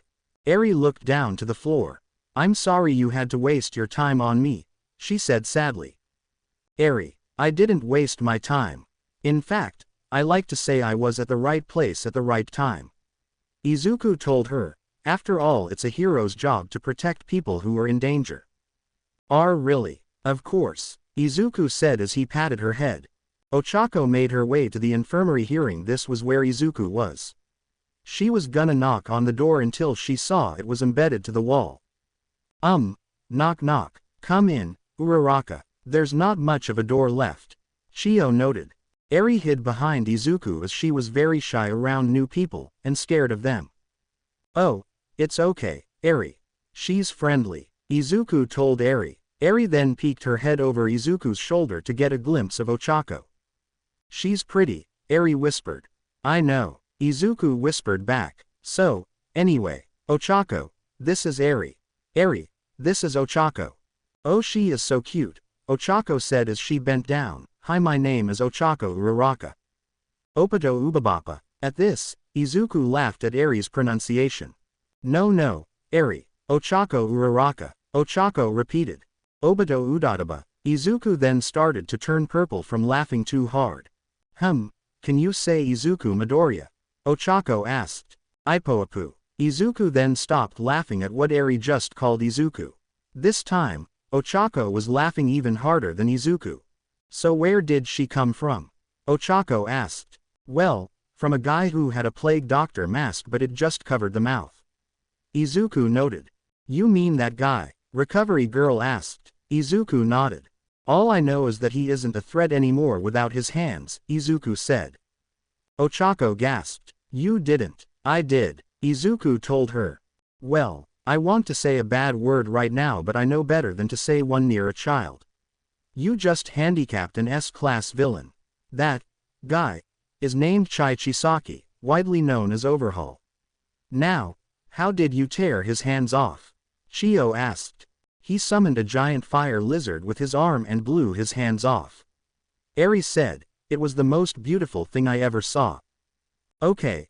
The fact that a child said that to someone getting turned into lizard food tells me that you'll probably need therapy. Chio said. Now, about the girl. I think I have the answer to that, said a familiar voice. It was none other than Principal Nezu. Eri looked at him curiously. It's a mouse, she said as she pointed at him. Well, it's unclear what species of animal I am. Am I a mouse or a small bear? No really knows. Anyway, judging by the bandages on Eri's arms and legs, she's actually a torture victim. Nezu explained. Yes sir, Izuku said. Well, since you saved her from that guy, the first thing you should become her guardian and adopt her, Nezu said. What does adopt mean, Mr. Bear? Eri asked. Well Eri, it means Midoriya will be looking after you. Basically he'll be your daddy. Nezu explained. Wait, what? Izuku asked, a bit shocked. Eri looked up to Izuku and said one word that changed his life. Daddy. That is the most wholesome thing I've ever seen, Ochako said. Eri hugged Izuku, showing no signs of letting go. Well, I guess I'm your daddy then, Izuku said as he turned to Ochako with a smile, but that means Ochako is mommy. Ochako's eyes went wide after hearing that. Mommy. Well, It would only make sense. I declare you man and wife. You are officially a family. Nezu told the two teens. Eri then went to hug Ochako's leg. I love you mommy, she said. Tears started forming in her eyes. After a few seconds she lost it and hugged Eri, picking her up. You're my baby, she said. You're my baby and I love you so much. Anyway, we should probably keep Eri safe from the crowd control. Especially Ashido, seeing she could be a little, Izuku said. And of course Kachan with his uncontrollable foul language. Izuku said. You don't think he'd be so foul to a 6-year-old, right? Ochako asked. Mommy daddy, who are you talking about? Eri asked. Our classmates, Eri. One of them gets overexcited, the other one is a foul mouth. And by the way, Ochako, yes. Yes he would, Izuku said. In a stunning turn of events, a dangerous criminal has been turned into a joke. Without his hands he can't kill anyone, a newsperson said. We recently had an interview with the pro hero, Tenko, and this is what he had to say. The camera turned to Tenko Simura, known to the public simply as Tenko. I witnessed the person firsthand, Tenko stated, although the man refused to comment who he is, rest assured he is someone we can trust. Tenko Shimura, pro hero, Tenko. While he has a decay quirk, he relies on the magic he learned which allows him to use his hands as fighting projectiles. The next day of class was starting. Ochako still carrying Eri in a motherly fashion. Izuku opened the door, and the two of them were hoping they could make it to their room without anyone seeing. Unfortunately. Midoriya, Uraraka, I hear you two have a child with you. Ashido shouted. Beep. Izuku and Ochako thought, simultaneously. Who told you? Izuku asked. I heard the author writing about it the past few pages, Mina said. I have ways Midori. I have ways. Eri looked at the pink-skinned girl curiously. Is she from outer space? Eri asked. We were wondering the same thing, Izuku said. My name is Mina Ashido, Mina said before noticing a horn on Eri's head. Is that a horn? Eri nodded at this as she felt her horn. That's so cute Eri, look. Mina said as she pointed to her horns. I have two. Eri then reached up to Mina's horns to try and feel them while still being held on by Ochako. Mina giggled as it tickled. Urza walked in. So I have your reports from fight training, Urza stated. Many of you show promise. Especially you Midoriya. Just work on improving that output of yours. Also you might benefit from getting a support item for those flames of yours. As for you Bakugo, you're talented, but keep the ego under control, Aizawa said. Now on to the next agenda. Choosing your class president. Everyone immediately voted for Izuku. Wait, how did I get all the votes? Izuku asked. Let's see, Ochako said. You're talented, you're the best in the class, and you're very smart. That's right, you put in a combination of 3 things, Iida said. Hard work, dedication, and hard work. You said hard work twice, Jiro said. That's because he puts in twice as much work as dedication, Iida said. That's true, Jiro commented. The next few classes were going swell. There was rescue training, physical exercise and also a few classes for those who were studying magic. Izuku decided to take a few of those to help keep his flames under control. He would need to for what was coming up soon. Meanwhile at the gates of UA, someone was walking up. Principal Nezu was expecting this person and walked up to her smiling. I trust your travel was well? He asked. It sure was, she said. I'm here to develop a support item for your new classmate. But while I'm here I can also pay a visit to Uncle Might. It was another usual day at UA. Last week, everyone was at the USJ learning about how magic and quirks can be used for rescuing people. This is when Izuku learned that his flames could be used to not burn or hurt someone. He created a super move based on that. Urza stood up. On that note, I have an announcement, she stated. The sports festival is coming up. All right, Sora said. I'm looking forward to it. As you should, Momo said. The sports festival is when heroes see the future students compete in various challenges. You'll be scouted if you work hard enough. I hope to get scouted, Kaminari said. Oh, I'm sure you will, Jiro said as she smacked his ass. Meanwhile in another location, There was a party going on in the Cyber Guild. They were celebrating their victory in collecting a magical artifact known as the Cataclysm. It was an object that could destroy magic in a specific area. Their king, Katsuo, rose up from his throne. "My army," he said, "ninjas, sorcerers, armored knights, and whatever you guys are." He was looking at a group of illusionists.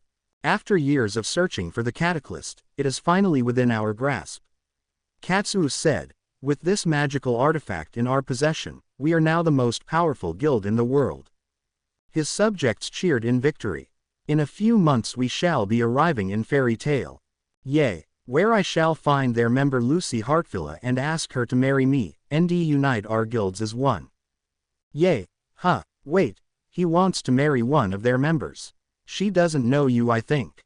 "Of course she doesn't know who I am, but I know her from all the stories I've heard," Katsuo said, "how she stood up to her father, how she helped her guild through great dangers. She's just the type of bride for me. And once she sees this cataclysm, wedding bells are coming." "Well, what if she says no?" asked one of his servants. "Simple, if she rejects me, then I will power up this artifact and destroy magic all across Fairy Tale and then the rest of the world."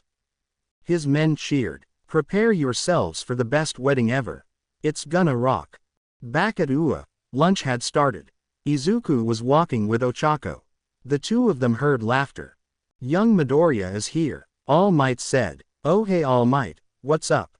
"Lunch, that's what's up," All Might said as he had a little lunch bag. "Would you and young Uraraka like to eat with me?"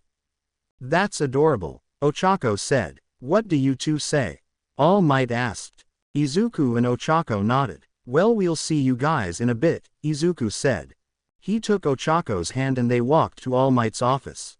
When they made it, All Might opened the door, revealing Inko.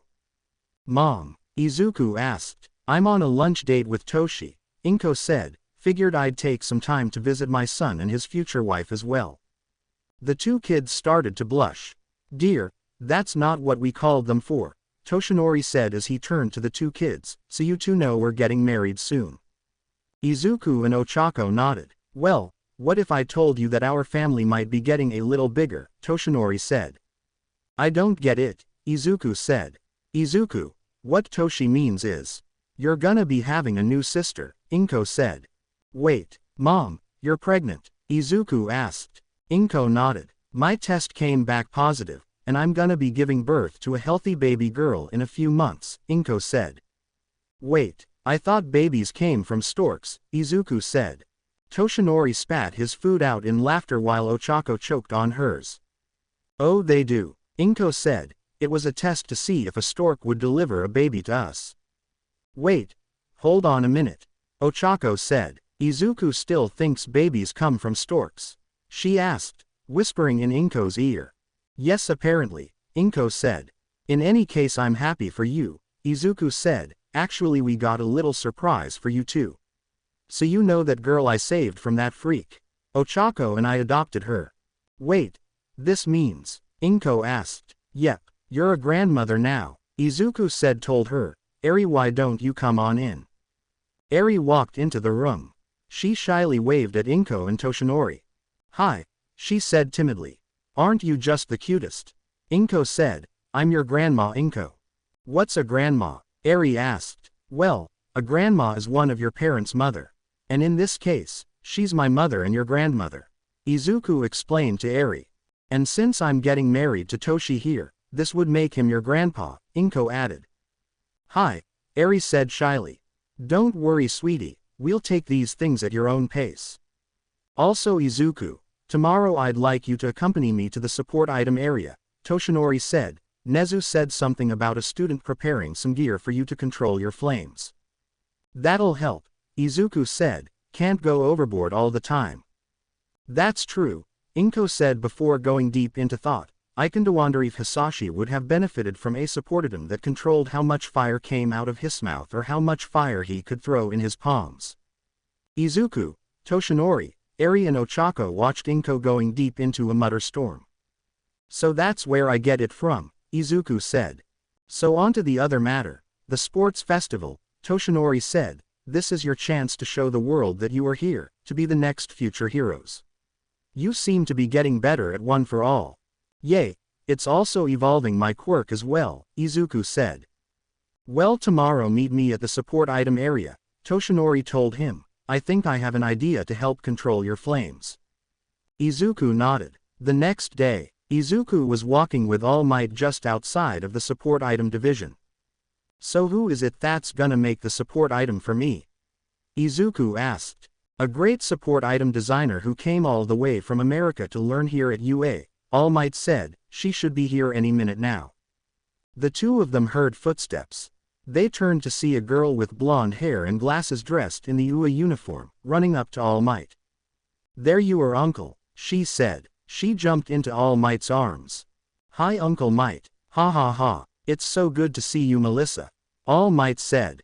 I can't believe you're actually teaching at UA. Melissa said. It must be a great pleasure. Ha ha ha. It sure is, Melissa. Especially when teaching this young man. All Might said, patting Izuku on the back. Oh, hi there. My name is Melissa Shield, Melissa said. I'm Izuku Midoriya, Izuku said, shaking her hand. So I hear you need a support item, Melissa said with a smile. Yay, All Might said it would help with my fire attacks so I don't cause too much collateral damage, Izuku explained. Honestly, it would be a great benefit. Well, I'll be more than happy to help with that, Melissa said. Snap. The hell was that? All Might asked. Probably a bug hitting a window. Melissa answered. Well, let's get started with the testing. Melissa took Izuku's hand and guided him into the support item area. Another snapshot was taken. From the shadows was Mizu smirking evilly as she was planning something.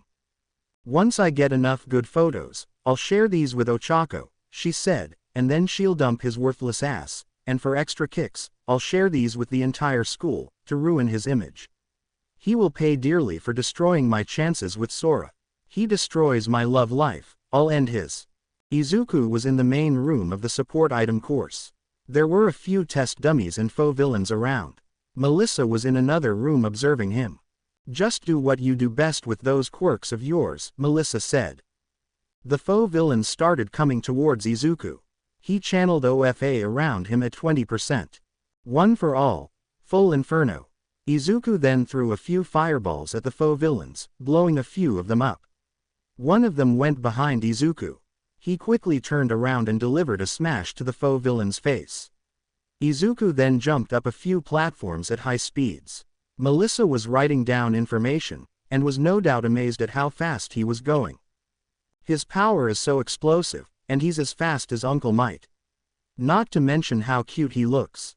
No, don't think like that, Melissa, she thought. Izuku kept going, fighting off the faux villains. One of them was a giant one walking towards him. Izuku smirked and channeled up his full inferno to 50%. He jumped in the air and channeled up power for a smash attack.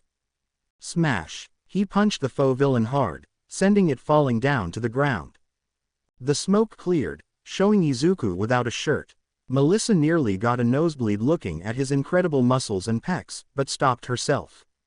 How was that? Izuku asked. Later on, Melissa was reviewing the notes she took on his quirk. Incredible, Melissa said, but I did notice something. You seem to be limiting yourself on purpose. Yay, because I don't wanna cause any harm using my full power, Izuku stated. It's kinda hard controlling my power at higher outputs, which is why I tend to stick to the low ones. Right now my lowest is around 20%, and my highest is around 40%. I see, Melissa said. Izuku looked at her notes. I see you're a quirk analysis person too, Izuku told her. Yay, kinda silly, right?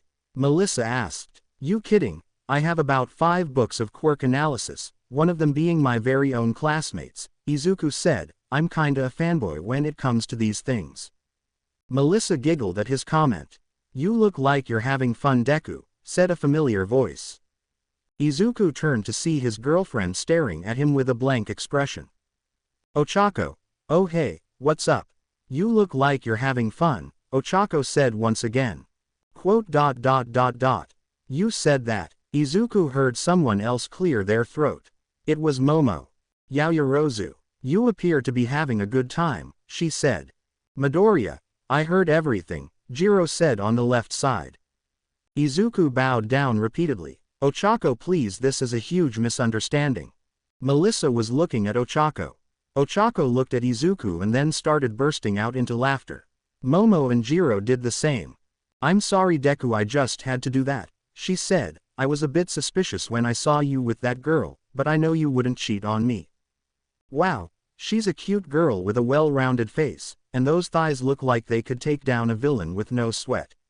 Melissa thought. Friends of yours? Melissa asked Izuku. Oh, these are my classmates, Izuku said. Class Vice President Momo Yaoyorozu, classmate Kyoka Jiro, and this is my girlfriend, Ochako Uraraka.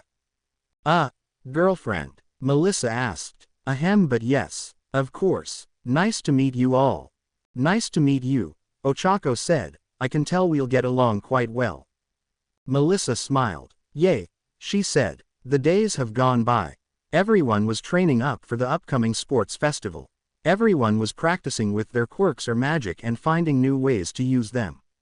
As for Izuku, Izuku was throwing fireballs left and right at each of the targets that was being created in the training room. One faux villain lunged at Izuku. He jumped up and did a bicycle kick, landing dozens of blows on the villain before knocking it out cold. As this was happening, Melissa was writing down more info. Ochako was watching. So I take it you wanna be a support item developer instead of a pro? Ochako asked. Yay, I gave up being a hero a while back due to being quirkless, Melissa said. Fortunately I had another dream. To be like my father. Really? Ochako asked. My papa and uncle might work together in America and he created his gear and costumes. They made history together, and I wanna do the same for someone here. She looked at Izuku training. And I think I found one. The door opened revealing Katsuki walking with Eri. If she doesn't see her daddy soon, she may go nuts. Eri walked over to Ochako. Mommy, where's daddy? Eri asked. He's over there, sweetie, Ochako said, pointing down to Izuku training. Daddy, mommy? Melissa asked. Oh, this is our adopted daughter Eri, Ochako said. He saved her from a villain.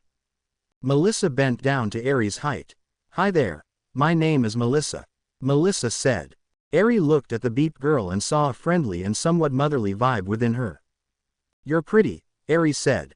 Why thank you, Melissa told her with a smile, and you're adorable. Can I pick you up? Eri turned to Ochako for permission. Ochako nodded. Eri then turned to Melissa and reached up for her. Melissa picked Eri up and gave her a hug. A few more days passed. Melissa was getting to know Izuku, Ochako and the others quite well. At the same time, she was working on a support item made just for Izuku and his quirk. It was going to be quite helpful, she was sure. Meanwhile, Mizu was taking dozens of photos undetected, with an evil grin on her face. Izuku was in Melissa's lab while she did the finishing touches on her new support item. She finally got a base done, and now she was working on getting the whole thing together. After a few minutes of tinkering she came out. Tada, she said. They were 2 wristbands that she put on Izuku. Try pushing that button, she instructed. Izuku did as instructed. Suddenly the wristbands wrapped around his 2 hands, creating 2 gauntlets. The full fire gauntlets, Melissa said. These are made to limit how much firepower you use during combat. There's also another factor. I notice you had another quirk that enhanced your strength and speed, but you limit yourself on purpose because you can't handle its full power yet. It's similar to Uncle Might, and it can take quite a few hits when using your full power. She then turned to a curtain and closed it, knowing someone was there. Wow, you actually figured it out, Izuku said, that All Might's power and my power are the same. True, Melissa said, it makes sense Uncle Might would learn super strength magic to have the power he has. Yay, Izuku said. I made this specifically for you, Izuku, Melissa said, because I know you'll use it to be a true hero. She smiled and walked over to Izuku. There's one more thing I want to share with you. For luck in the sports festival. She then grabbed his face and touched him on the lips. Another snapshot was taken. Mizu took the photo from another angle. When Ochako sees this, she'll definitely dump him. And Melissa, do you really think you can get away from me that easily? Thanks, Izuku said with a red face. I gotta go now. I'll see you later. He rushed back to the dorms. He made it to his dorm room and saw Ochako laying on his bed. Sorry I'm late, Melissa wanted to give me this support item, Izuku said. It's okay Deku, I was just getting myself occupied and waiting. There was another ring at the door. Who could that be? A few minutes later, Izuku was looking at a few photos taken by none other than Mizu. She was showing them to Ochako with a dark smirk on her face. What kind of boyfriend keeps secrets from the boy he loves? Mizu asked, especially secrets like this. She showed Ochako the photo of Melissa touching him. Ochako had her hair shadowing her eyes and she looked beyond livid. Ochako, this isn't. Don't talk. Mizu said, you think you're all that and you can have any girl you want. Well, it doesn't work that way. You call me a bad person yet you're being unfaithful. You stalker. Izuku said. She ignored Izuku and put a hand on Ochako's shoulder. Ochako, you're really pathetic, you know that. Ochako said, stunning Izuku, shattering his heart to pieces. You have my condolences bestie, Mizu said. I tried to warn you Izuku wasn't to be trusted. You think you can be around him and love him until he cheats on you the first chance he gets. I find it funny how you think I'm referring to Deku, Ochako said, surprised Mizu. She then ripped the pictures into pieces and glared at Mizu. I can't believe you'd go through all this trouble all over the fact that you blame him for ruining your chances with K's. Ochako told her, are you honestly that threatened that Deku is popular and viewed as a hero? You have a lot of potential yet you're also insecure and self-centered. That's why I think you're pathetic. Wait a sec, Mizu snapped. You're gonna ignore obvious proof that your boyfriend is a cheat. How can it be proof, when Deku's not a cheat? Ochako retorted, I'm sure he has a very good reason for talking with Melissa. There sure is Ochako, Izuku said with a smile, relieved. Now will you please get out of our dorm? I'm gonna tell the whole world about you and spread rumors about you being the son of a villain. Mizu said, turning to Izuku, I'll make it so no one gives you a break for your villainous. Ochako glared at Mizu, making her weightless and float in the air without even touching her. Now for the last time Mizu, get the beep out. She then threw her out of the dorm room, doing a judo flip. Mizu limped back home to her dorm. Okay. Now, I think I should explain. I was getting an upgrade for my hero costume and without warning, she, well, touched me. Izuku told her. I see. Well, it will definitely help, Ochako stated. Yeah, by the way, Ochako. Is it weird that I sometimes don't feel human? Like, not in a monstrous way but more like a beast of some sort that actually takes pride in who they are. Izuku asked Ochako. Izuku, when I first found out your quirk, I've been studying dragons. So, no, Izuku. You're not weird for thinking that. As a matter of fact, it's actually quite normal. And I'm glad you're taking pride of who you are. She told him. Izuku smiled at her. They continued their makeout session on his bed and it started to get heated. Izuku started getting busy undoing the buttons on Ochako's school shirt. He got a bit frustrated and ripped the shirt open, exposing her ass covered in a pink bra. Well, someone is feeling rough, Ochako said with a smirk. Well, I'm getting kinda hungry, and I wanna eat my marshmallow, he said. He started feeling her ass with his left hand. This earned a few jolts and gasps from Ochako, who felt pleasure from having her touched by her fire-breathing boyfriend. However, it wasn't enough for him. Take it off, Izuku said. Wait, what? Ochako asked. Bra, off, now. Well, if you say so, Ochako said as she slowly slipped her bra off. When she did, her mounds were free. They were white like her skin, plump and nipples completely erect. Izuku looked a bit nervous about doing this. Ochako pulled him into another touch. I can see you're nervous, Izuku. I'm giving you permission to go as crazy as your wild imagination will let you go, Ochako said. She then took his right hand and guided it to her left beep. How is it? It feels so soft, Izuku taught her. Ochako then grabbed his collar as she forced him into a touch as she grabbed the back of his head while she wrapped her legs around his. The two got so heated in their makeout session that they fell off the bed. Eri was watching TV with Inko and heard some noise. Grandma, what's that noise? She asked. Construction workers, Inko quickly said. Oh, that makes sense. They do tend to make a lot of noise. Eri said. Today was the big day for our future heroes. It was the sports festival. A combination of quirks and magic for everyone to see what all heroes were made of. Izuku was walking with Eri. Be sure to cheer real loud for me and mommy, Izuku said to his little girl. Okay, Eri said as she had a flag that said, Go daddy and mommy. She was then scooped up by Nana. Good luck out there Izuku, Nana said. She took Eri to the seats where Inko and Toshinori were, to support their son. Melissa saw Ochako and approached her. Hey Ochako, can we talk for a minute? She asked. Sure, Ochako hesitantly said, copying her tone. The two of them walked away from the class and into the hallway. Melissa stopped then turned to look at Ochako. So what did you want to talk about? Ochako asked. Melissa wanted to tell Ochako her feelings for Izuku.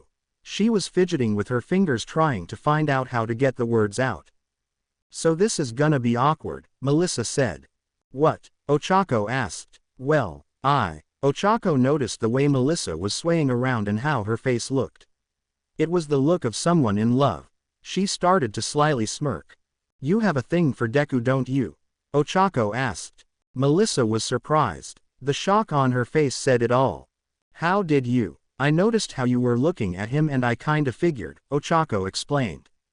So, you're not angry about it? Melissa, I noticed you gushing over him quite a bit, so no. I'm not angry, Ochako reassured her as she put a comforting arm on her shoulder. Well, he is kind of sweet. And I was touched when he said I could be a hero in my own way. That's the thing about Deku, he always finds a way to put a smile on someone's face. Ochako admitted as she smiled. What made you fall for him though? Well, I think it was when he started testing out my prototypes for support items, and when he said I could be a great supporter for heroes, even be a hero if I wanted to. His words touched my heart. Ochako smiled at her boyfriend. Melissa, this is gonna sound strange, even coming from me, but, what if I was willing to share him with you? Ochako asked. Wait, really? Melissa asked. Of course, Ochako said. Well, that's great because I have a thing for you too, Melissa said. My door kinda swings both ways. Well then, Ochako said with a smirk, we'll love each other as much as Izuku. She then pecked Melissa's cheek. All the students were in the field listening to instructions from the R-rated hero, Midnight. And the first event will be an obstacle course. Midnight said, you will all race around the arena facing various obstacles that come your way. The top 42 will move on to the next round. Melissa smirked. This would be the perfect opportunity to test out her new skill. Everyone started getting into ready positions. Ready, set, go. Izuku blasted off using his flames to boost himself up. Katsuki noticed this. Looks like he's taken a page out of my book. But I'm not losing to him. Sora turned to Momo. Do you trust me? He asked. I do, she said. Then hang on. Sora started running. As soon as he got a good speed, he started hovering a bit in the air, gaining more momentum. Momo noticed this and was amazed. It's like you're hovering on the ground, she said. These are called air shoes, Sora said, made them to help with my air magic. Izuku started running fast. Eri was watching this while being held by Nana. Daddy is amazing, Eri said. He certainly is, Nana said. Melissa had some kind of technological substance surrounding her. It was carrying her while moving across the ground. A certain pink-haired girl took notice. I will not be showed up by these amateurs, Mizu shouted. She started running and summoned a wave of water.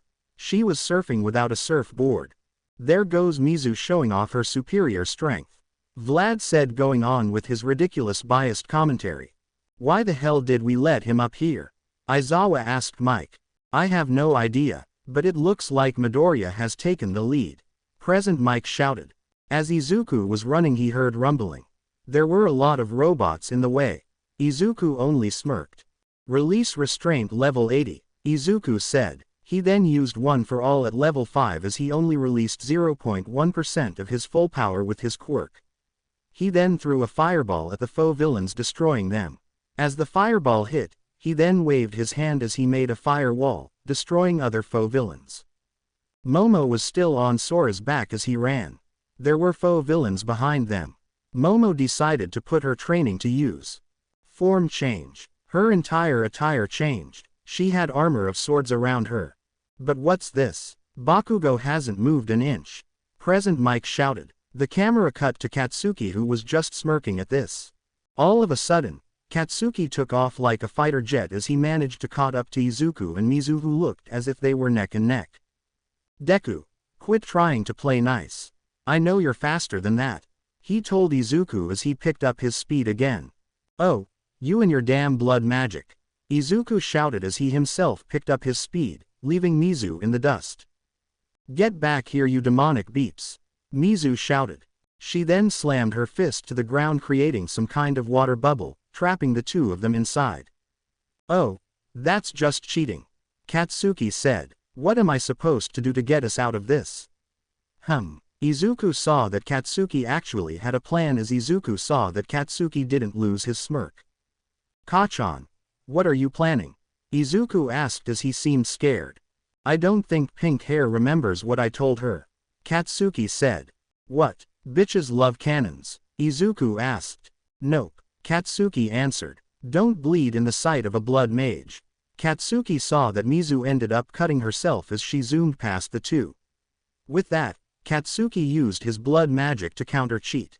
With Mizu. Mizu thought she was going to win until her quirk stopped right on the spot as she ate the ground. She realized she couldn't move, at all. It felt as if her entire went numb. Back with Izuku and Katsuki. The bubble popped and then they went over to Mizu. Hey, you cheated, Mizu shouted. Technically, we both cheated. I just did it better, Katsuki told her. Him and Izuku then zoomed off. Mizu got her strength back and was seething with rage.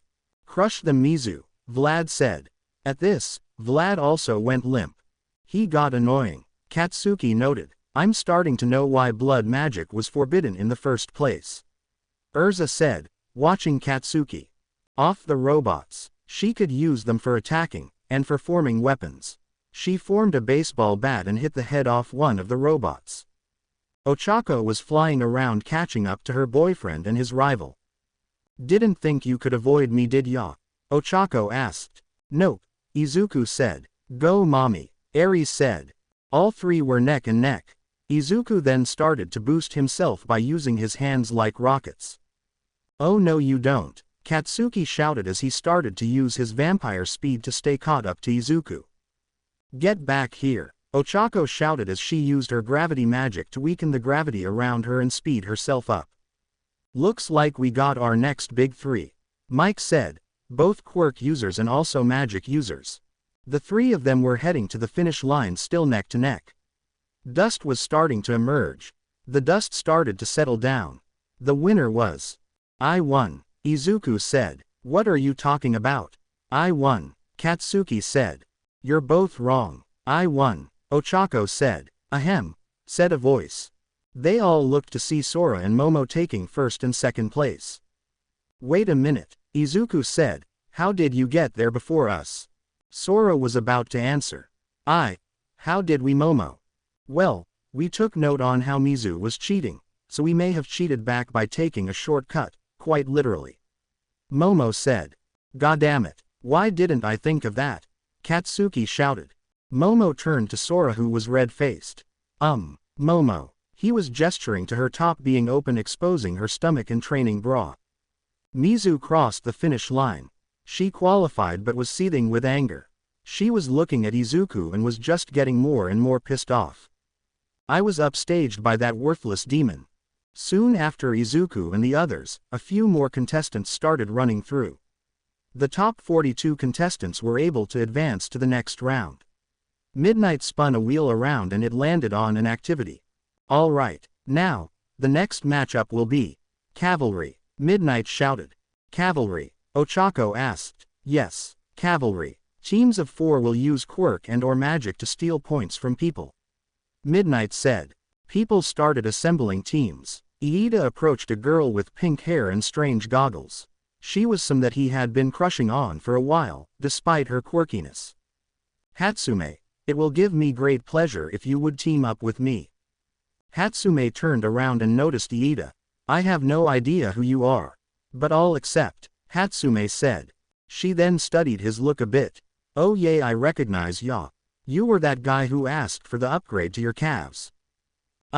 Yes. So Iida stammered. What are we waiting for? Let's go find more teammates. Hatsume shouted. Sora noticed Momo talking to a few people. He started to approach her until he felt a hand on his shoulder. Let's team up, Sora, Mizu said. Together we'll crush the rest of the competition. I think I'd rather take a swan dive off a building, Sora told her. But Momo is a whore. You shouldn't be with someone like her. Sora smacked her hand off of him. Don't talk about my best friend like that, you mediocre Katara wannabe, Sora said. With that he walked away. The area around Mizu became dark and a spotlight shined on her. Mediocre. She then looked at Izuku, who already had a team together, including her former best friend. She was enraged. Izuku, Ochako, Tokiyami, and Melissa were in a team together.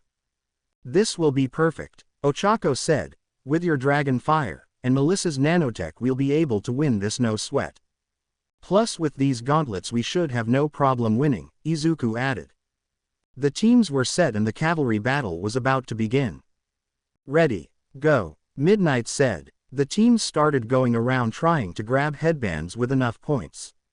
Misa used the nanotech to make her team move around quickly. Izuku had fire in his hands, prepared to attack. He noticed one team led by Katsuki about to steal one of their headbands. Izuku channeled fire into his right hand and threw it. It was in the form of a dragon and knocked Katsuki's team back a bit. Shoto was busy using ice to keep the competition away from him. He saw a puddle on the ground and saw his reflection, however his hair was all red like his fire. Let me take over, he said. You can't win with ice alone. It's what Dad would want. Shoto then looked away from his said reflection. Someone was in the stands watching Shoto. This was his mother, Rei Todoroki. She knew Shoto had been struggling to use fire ever since his father's demise. There were more people coming towards Izuku's group. Ochako, however, only smirked at the guys coming at them. Time to test out my new move, Ochako said. She channeled some kind of magic energy and punched the ground. This made the other teams that were coming at them start to float in the air a bit. Release. They all dropped to the ground. Team Izuku started going around and snatching as many flags as they could. There was a shadowy figure coming at Izuku. What the foo? It was Mizu, delivering a hard punch, knocking Izuku to the ground. Melissa used her nanotech to catch him before he touched the ground. Izuku decided to fight dirty. He channeled up fire in his arm, and sped to Rizu. Natsu recognized this movement. Wait, he couldn't possibly. Fire Dragon Fist. Izuku then delivered a hard punch to Mizu's stomach, sending her flying towards a wall embedded to it. Ochako and Melissa were surprised that Izuku did that. Wow, I didn't know Deku could be so, Ochako said. After a few minutes time was up. Izuku and his team got first place once more. 3 other teams qualified for the next round. Yay daddy, Aries said, and now we will be having ourselves a lunch break to get prepared for the second round. Midnight said. Everyone was surrounding Izuku asking how he learned a legendary magic attack and giving him praise. Midoriya, using support items is against sports festival code. Vlad said, you must be disqualified immediately. Aizawa then snatched the mic away from Vlad and knocked him over the head. That was false. Using support items is not against any sort of rules. Aizawa said. Thank you sir, Izuku said. Melissa approached Izuku with a smile. So I'm guessing the gauntlets are a success? She asked. They certainly are. They help a lot with controlling my flames and super strength quirk. Izuku told her with a smile. Melissa played with her hair a little as she walked closer to Izuku, smiling. Izuku's face started to turn red as a tomato. Well, I'm glad to hear that, Melissa said. As a reward for testing out my invention, you're gonna be my boyfriend. Izuku had a confused look on his face. Wait, what? I mean, I've started to develop feelings for you, Melissa said. I wanna date you. Melissa grabbed his face and touched him on the lips. After a few seconds she let go. Izuku was blushing a deep red and completely flabbergasted by Melissa's bold move. He then gained composure. I'm flattered, Melissa, but I have a girlfriend," Izuku told her. "We were talking Deku, and we're okay sharing you," Ochako said. Izuku rubbed his eyes to see if he was dreaming or hallucinating or hearing things. "Come again. I said we're okay sharing you," Ochako said, "provided we give the same love to each other as we do for you." Melissa smiled, touching Ochako on the cheek. Izuku then pinched himself to see, once again, if he was dreaming. Surely enough, he was awake. Eri approached the two girls. "Does this mean I have two mommies now?" Eri asked, making the two girls do a heart squeeze face. "Yes you do," Melissa said. "Yay, I get two mommies," Eri said, jumping up and down. Izuku was scratching the back of his head. He never expected to have a girlfriend, let alone two of them. Inko and Nana were watching the event unfold. "My baby boy's all grown up," Inko said, blinking as tears began to foam. "He has two beautiful girls to be in love with." "I'm so proud of him," Nana said. Toshinori grabbed an umbrella and brought Eri under. The two women with similar hairstyles let the geysers loose, reaching high into the stadium with tears dropping down, getting most of the attendees wet. Notes. And there you have it. Izuku has two, count 'em, two girlfriends. Later on, everyone was in the cafeteria getting themselves lunch, and getting ready for the third event. It was gonna be a tournament. Katsuki noticed he was going against Ochako. The two of them nodded at each other, knowing this was nothing more than a friendly spar since he knew how strong Ochako was. Iida was up against Hatsume, and Mizu was up against Kaminari. "Well, hopefully I can go by Pokemon's rules and prove electric types are super effective against water types," Kaminari said. A kid with purple hair approached Izuku from behind. "Well, guess I'm going up against you. May the best man win. UBHMPH," said Izuku before Ojiro covered his mouth. At this, Ojiro dragged him away in the confusion of the said purple-head Aizawa look-alike. As everyone was getting situated during lunch, Eri approached Urza. "Ms. Urza, look at my hair," she said. She showed that it was in a similar hairstyle to Urza.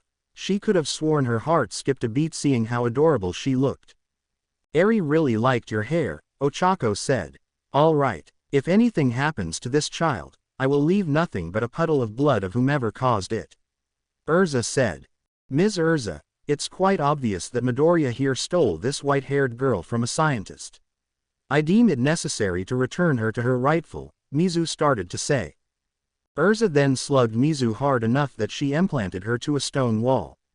Eri noticed Urza eating something. "Ms. Urza, what are you eating?" Eri asked. "Oh, these are fish sticks," Urza said. "They're fish made into sticks. And if you put some sauce on it, it makes it even yummier," Happy said as he ate more. Eri turned to her mother with a smile on her face. "Mommy, can I try some fish sticks?" Eri asked.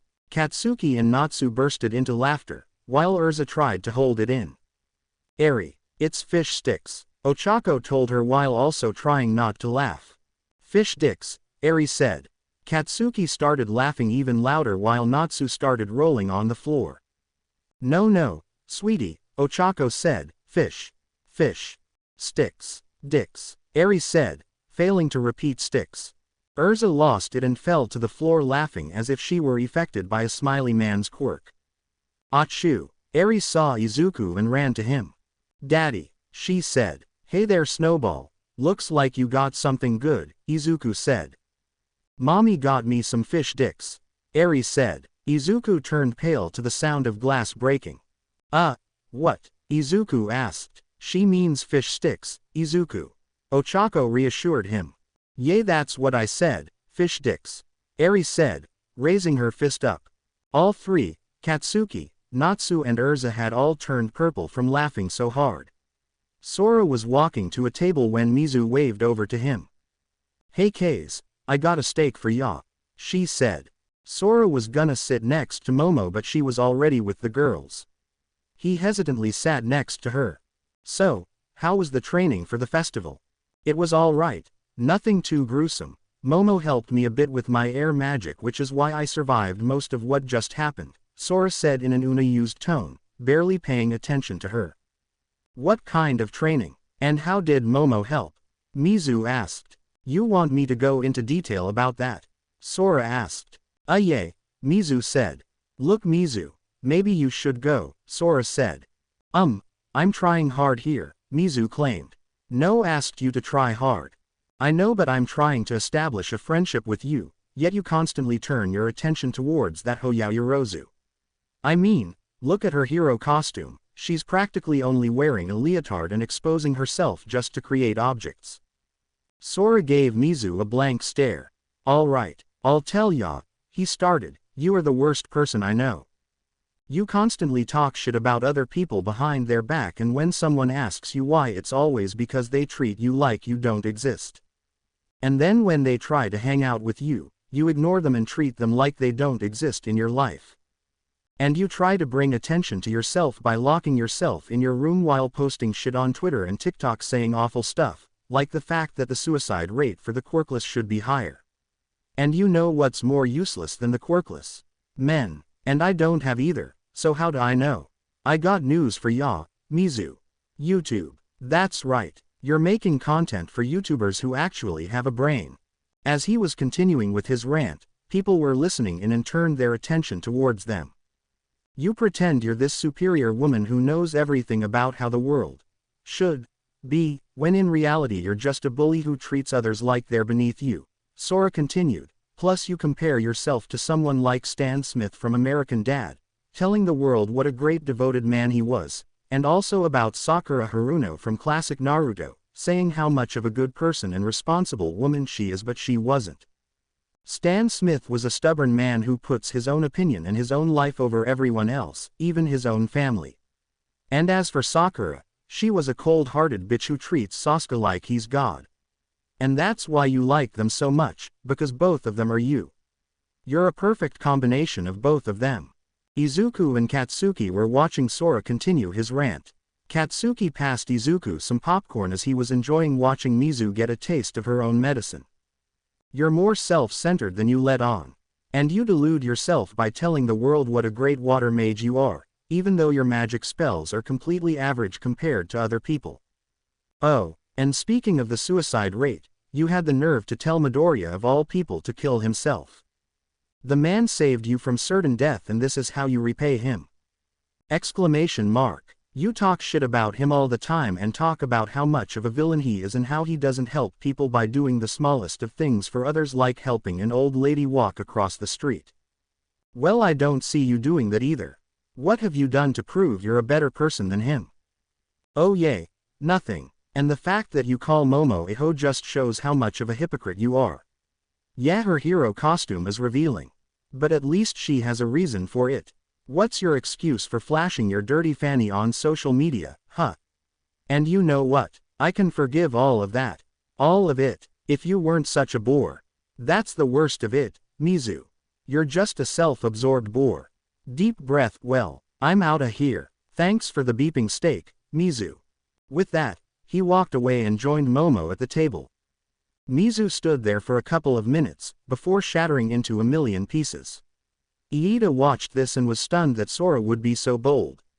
He looked to the readers and said, "Beep, all right," shouted Present Mike. "The last event will be a tournament. Buckle up everyone, because this tournament is going to be crazy. The first match is Izuku Midoriya vs Hitoshi Shinso." "Well, that's my cue," Izuku said. He then touched Eri's horn. "Good luck, Daddy," Eri said. At this, Izuku walked up to the stage to see Shinso walking up to the other side of the stage. Well, I got the shit end of the stick, Shinso thought. Sora was watching the two of them walk to the stage. "So what's that guy's quirk?" he asked Ojiro. "His quirk allows him to mind control anyone who speaks to him," Ojiro answered. Shinso looked at Izuku. "Well, looks like you're a player, Midoriya," Shinso said, having two girlfriends. "Hey, I'm not a PLA," Izuku shouted until he was completely silent with a dead stare. "Midoriya, didn't I tell you not to reply?" Ojiro shouted. "Now, walk off the stage," Shinso told him. But Izuku did nothing. Are you deaf or something? Walk out of bounds, Shinso shouted, getting frustrated. Still Izuku did nothing. Can't you even understand me? Walk off the stage. Who said I would obey you? Izuku finally replied. His then started to become engulfed in green fire as he had a sadistic smile with his eyes turning slit with a more fiery green than his normal green eyes. What the? At that, Izuku fired an explosive fireball beneath Shinso's feet, knocking him out of bounds instantly. Izuku then had control over his own, it seemed, as he felt his head. Wah! What did I do? Izuku asked. Katsuki was in the audience just laughing away. Damn son, who taught you to do that? He asked. Hitoshi Shinso is out of bounds. Izuku Midoriya is the winner of this round. Midnight shouted. Izuku walked over to Shinso. You got a good quirk, you know. You're just saying that out of pity. Shinso told him. I'm really not. That could really be helpful when it comes down to tricking villains, given that they don't know how to shut up. Izuku noted to him. Shinso smiled. Well, I guess I'll have to take your advice to heart then. He told Izuku. The two of them shook hands and the crowd cheered. He walked back to the stands where he was greeted by Ochako and Melissa. They gave him a touch on each cheek. You really did great out there, Deku. Ochako said. You even encouraged him to pursue being a hero. Of course I did, Izuku said with a smile. Anyone can be a hero, quirk or no quirk, magic or no magic. Melissa smiled at Izuku's kind words. This gave her more determination to reach for the top like her girlfriend and her boyfriend. She then approached Izuku with a smirk on her face. You know, Izuku, if you make it to the top 3, Ochako and I might just have an award for you.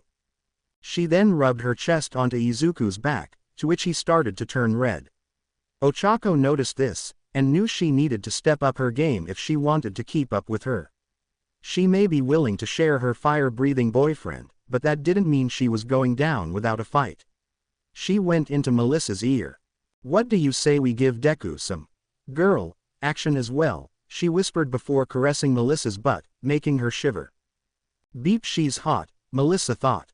Meanwhile Shoto was getting ready for his next match. He saw his reflection once more. How long are you gonna go like this? His reflection asked. Shut up, Shoto replied coldly. Look, I know you mourn for Dad, but he wouldn't want you to go like this. Shoto just ignored his reflection and walked off. I won't use a quirk that kills. The tournament matches continued. One of the matches included Shoto Todoroki vs Hantashiro. That fight ended right after it started with Shoto shooting a pillar of ice that towered over the stadium. Gray saw this and was amazed at what Shoto could do with ice. Beep, he said. Kaminari started walking up to the stadium. Good luck, Chargebolt, Jiro said as she touched his cheek. I'll do my best, Kaminari said with a red face. Izuku went to get a drink for himself and Ochako. Someone approached him. Are you Ishuku Midoriya? Asked Rei. Izuku turned around and noticed her. Yes, Izuku answered. I'm Shoto's mother, Rei. Hello, Izuku said, waving nervously. So, I can see that you're gonna go up against Shoto, so I'm gonna ask you a favor. And before you say anything, I'm not saying you should lose to Shoto. Rei told Izuku. I'm listening, Izuku said. Meanwhile, back on the arena, Kaminari and Mizu were walking up the stage, ready to fight. Get ready to get dumped, lightning bolt, Mizu said. Oh, I've been practicing quite a bit and I already know how to use your own quirk against you, Kaminari told her. And you think that'll even work on me? Mizu asked. Fight, Midnight shouted. At this, Mizu shot a stream of water towards Kaminari. Water pulse, she shouted. Thunder shock, Kaminari shouted back as he shot a lightning bolt through her stream of water and managed to electrocute her hand. Don't blink, Kaminari shouted again as he shot a few small lightning bolts at her feet, just to screw with her. He felt some tap him from behind. It looked like Mizu, but it was some kind of shadow clone, covered completely in black. What the? At that, Kaminari ended up getting a barrage of hits. He was badly hurt, but slowly got back up rather fatigued. Oh, just stay down, you worthless mutt. Mizu shouted as she shot another ball of water towards his head and kept it there to keep him from breathing. At this, Kaminari was struggling. If tried to electrocute the water, he would only end up electrocuting himself.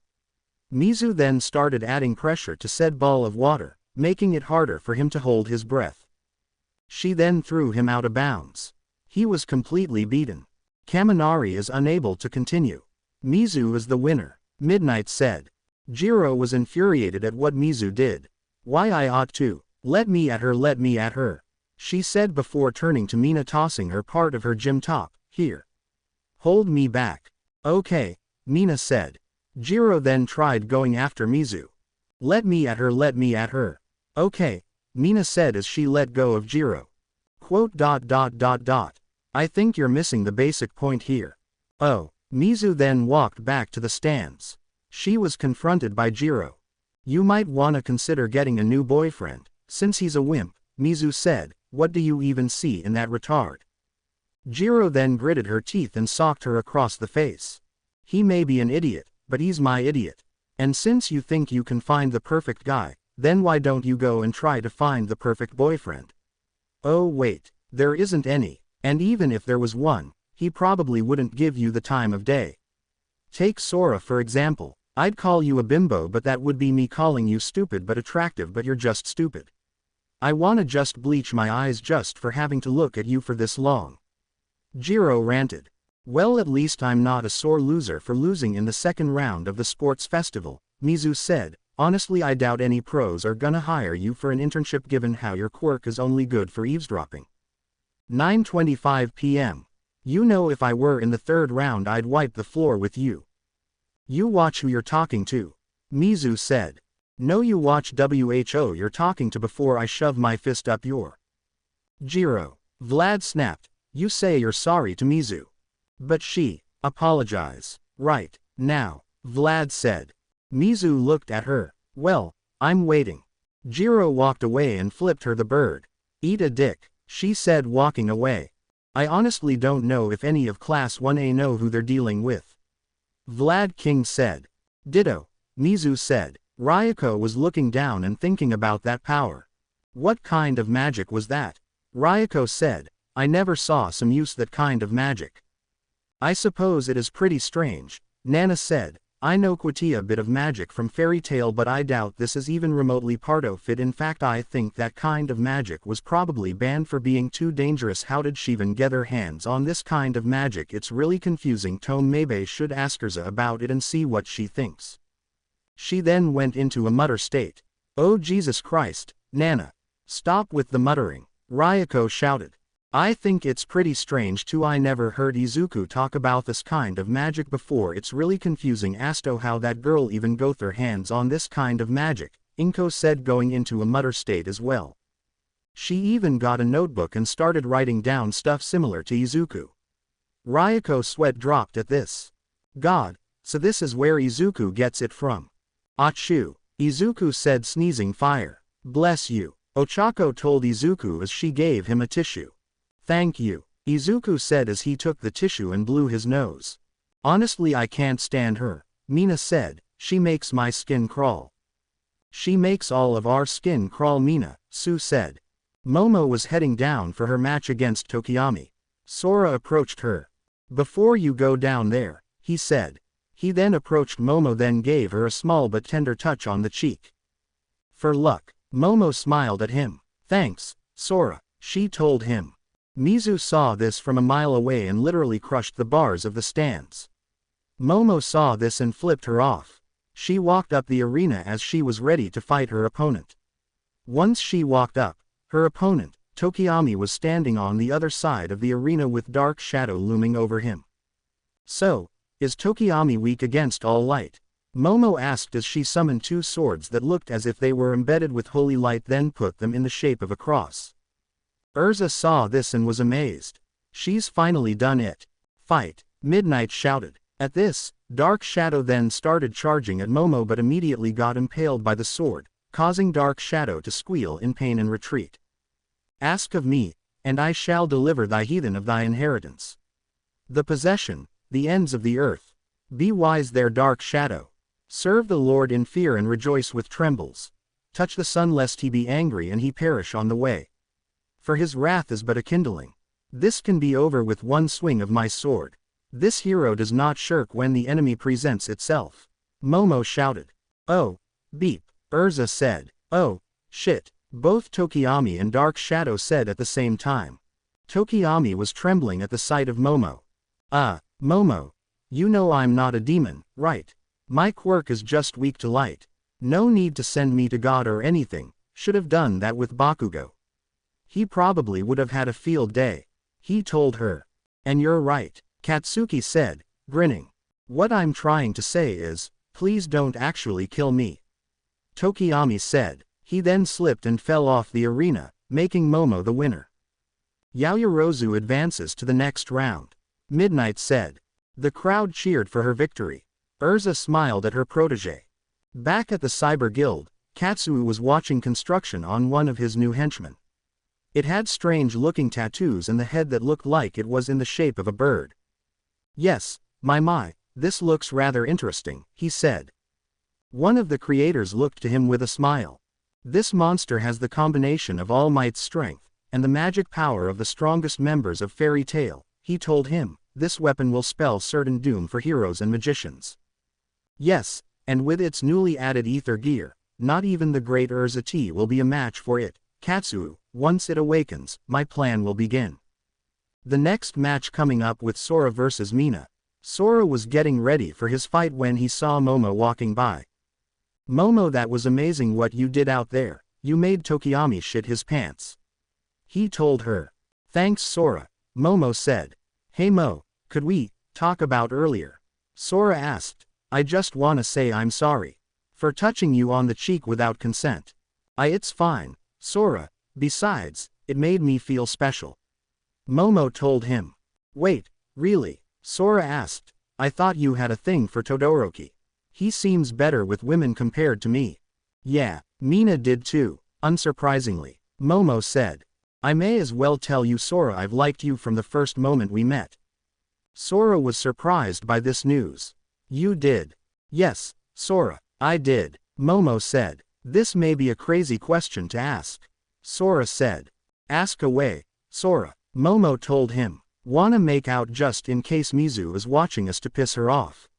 Sora asked. I thought you'd never ask. Momo told him. They were about to touch until. K's. Your match is about to start. Midnight said. Huh, oh, yeah, Sora said. Guess that'll have to HMPH. Momo then slammed her lips onto Sora's then pulled back.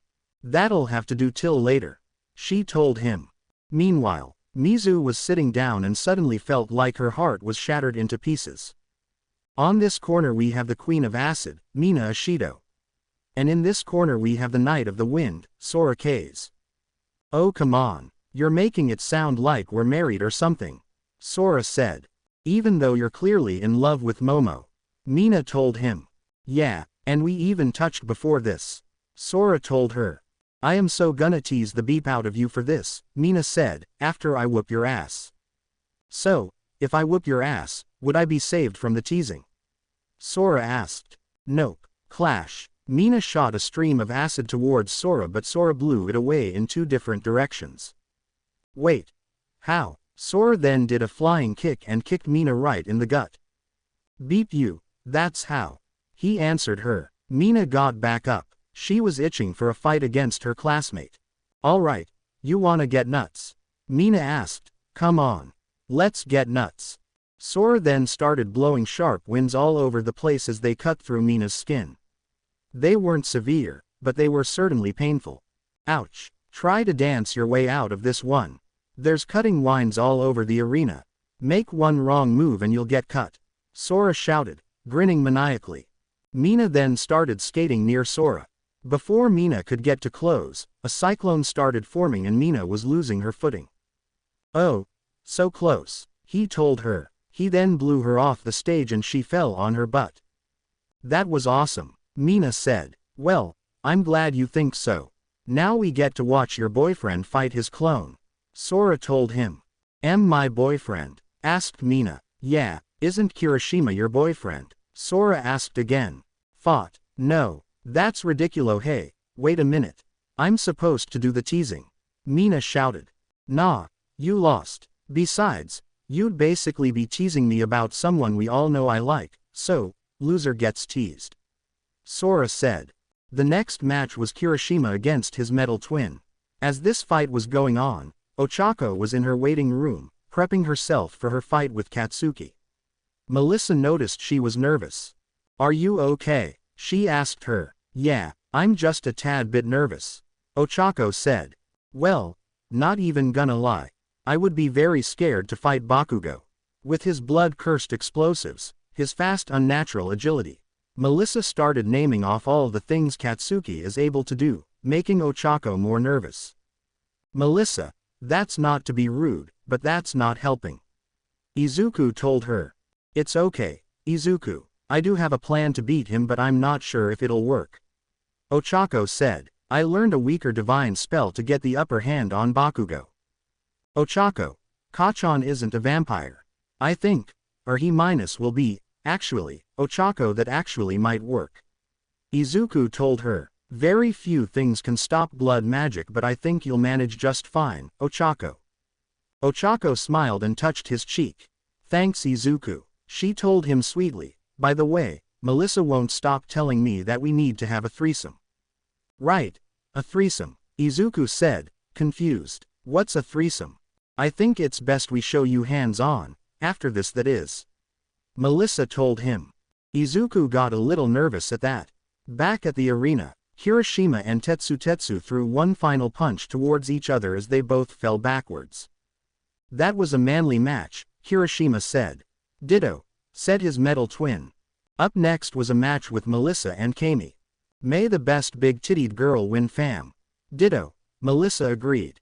Clash. Kami came at Melissa with a staff in hand. As Kami smacked Melissa with said staff, the nanodroids immediately came in to protect her from the attack. They created some kind of shield. Kami was surprised at this. She then tried to hit her on the other side but thanks to the nanotechnology, they blocked the two. How is that even possible? Kami asked. I think it's safe to say. Nano machines, son, Melissa told her. Totes cool. Kami then blew mist in her face. As this her quirk, she then saw Kami charging at her with her staff but the nanotech weren't responding. She then found out that this Kami wasn't real. I see now, Melissa said with a smirk. Her nanotech then responded to the real Kami as Melissa spun around and kicked her in the left beep. You kicked me in the beep. Sorry, I meant to kick you under your beep. Melissa said. Kami chuckled. It's all good fam, and besides, I'm sure Bakugo will use his blood magic to heal your beeps, or make them bigger just for the hell of it. Melissa told her. Is everyone just calling me out now? Katsuki asked. So, does your nanotech just respond to physical contact or something? Kami asked. Yep, Melissa said, proudly. So, no matter how hard I try, I'm not gonna lay a hit on you. Kami asked. Oh, I wouldn't say that. I'm sure it has a weakness. I just haven't figured it out yet. Melissa answered, you'll just have to wait and see. The two of them kept fighting each other with hand-to-hand combat. Well, it's been fun. But I think it's time for this fight to end. Melissa said as her nanotech made a giant hand, grabbed her by the shoulders and dragged her off the arena. Melissa advances. At this, the crowd cheered. The final fight of the first round was coming and this time it's Ochako Uraraka versus Katsuki Bakugo. Eri was waving her flag around. Go mommy, she said. Ochako walked up on the arena and saw Katsuki on the other side. She could see his glowing red eyes and sharp canines from across the arena. Hey, has any noticed that Bakugo looks different? Natsu asked. Urza saw Katsuki and was looking at him with deep concern. Shit, she said. Clash. At this, Ochako immediately threw a divine bolt towards Katsuki but he just stood there, grinning. When the bolt hit, he hardly flinched at all. You know, Uraraka, I'm gonna be completely honest. Urza wasn't the one who taught me blood magic. He said. Wait, what is he blabbing about? Urza, you were the one who trained him, right? Lucy asked. Guys, I'm gonna have to tell you. I don't know a single spell of blood magic. Urza said. What? They all shouted. I actually had a close acquaintance from London teach him. Although, it's unclear how he trained him. So, who trained him? Natsu asked. A guy with an old red Victorian outfit. After he got done training him, I imbued his sweat with holy magic so he wouldn't lose his humanity. Urza said. Back at the fight, Ochako started casting holy flares at Katsuki, but it was doing absolutely nothing to him. Come on, Uraraka, you can do better than that, Katsuki said, taunting her. Katsuki finally decided to throw a blood-cursed explosion towards her. When it hit, she flew back a few feet, but she also felt more drained.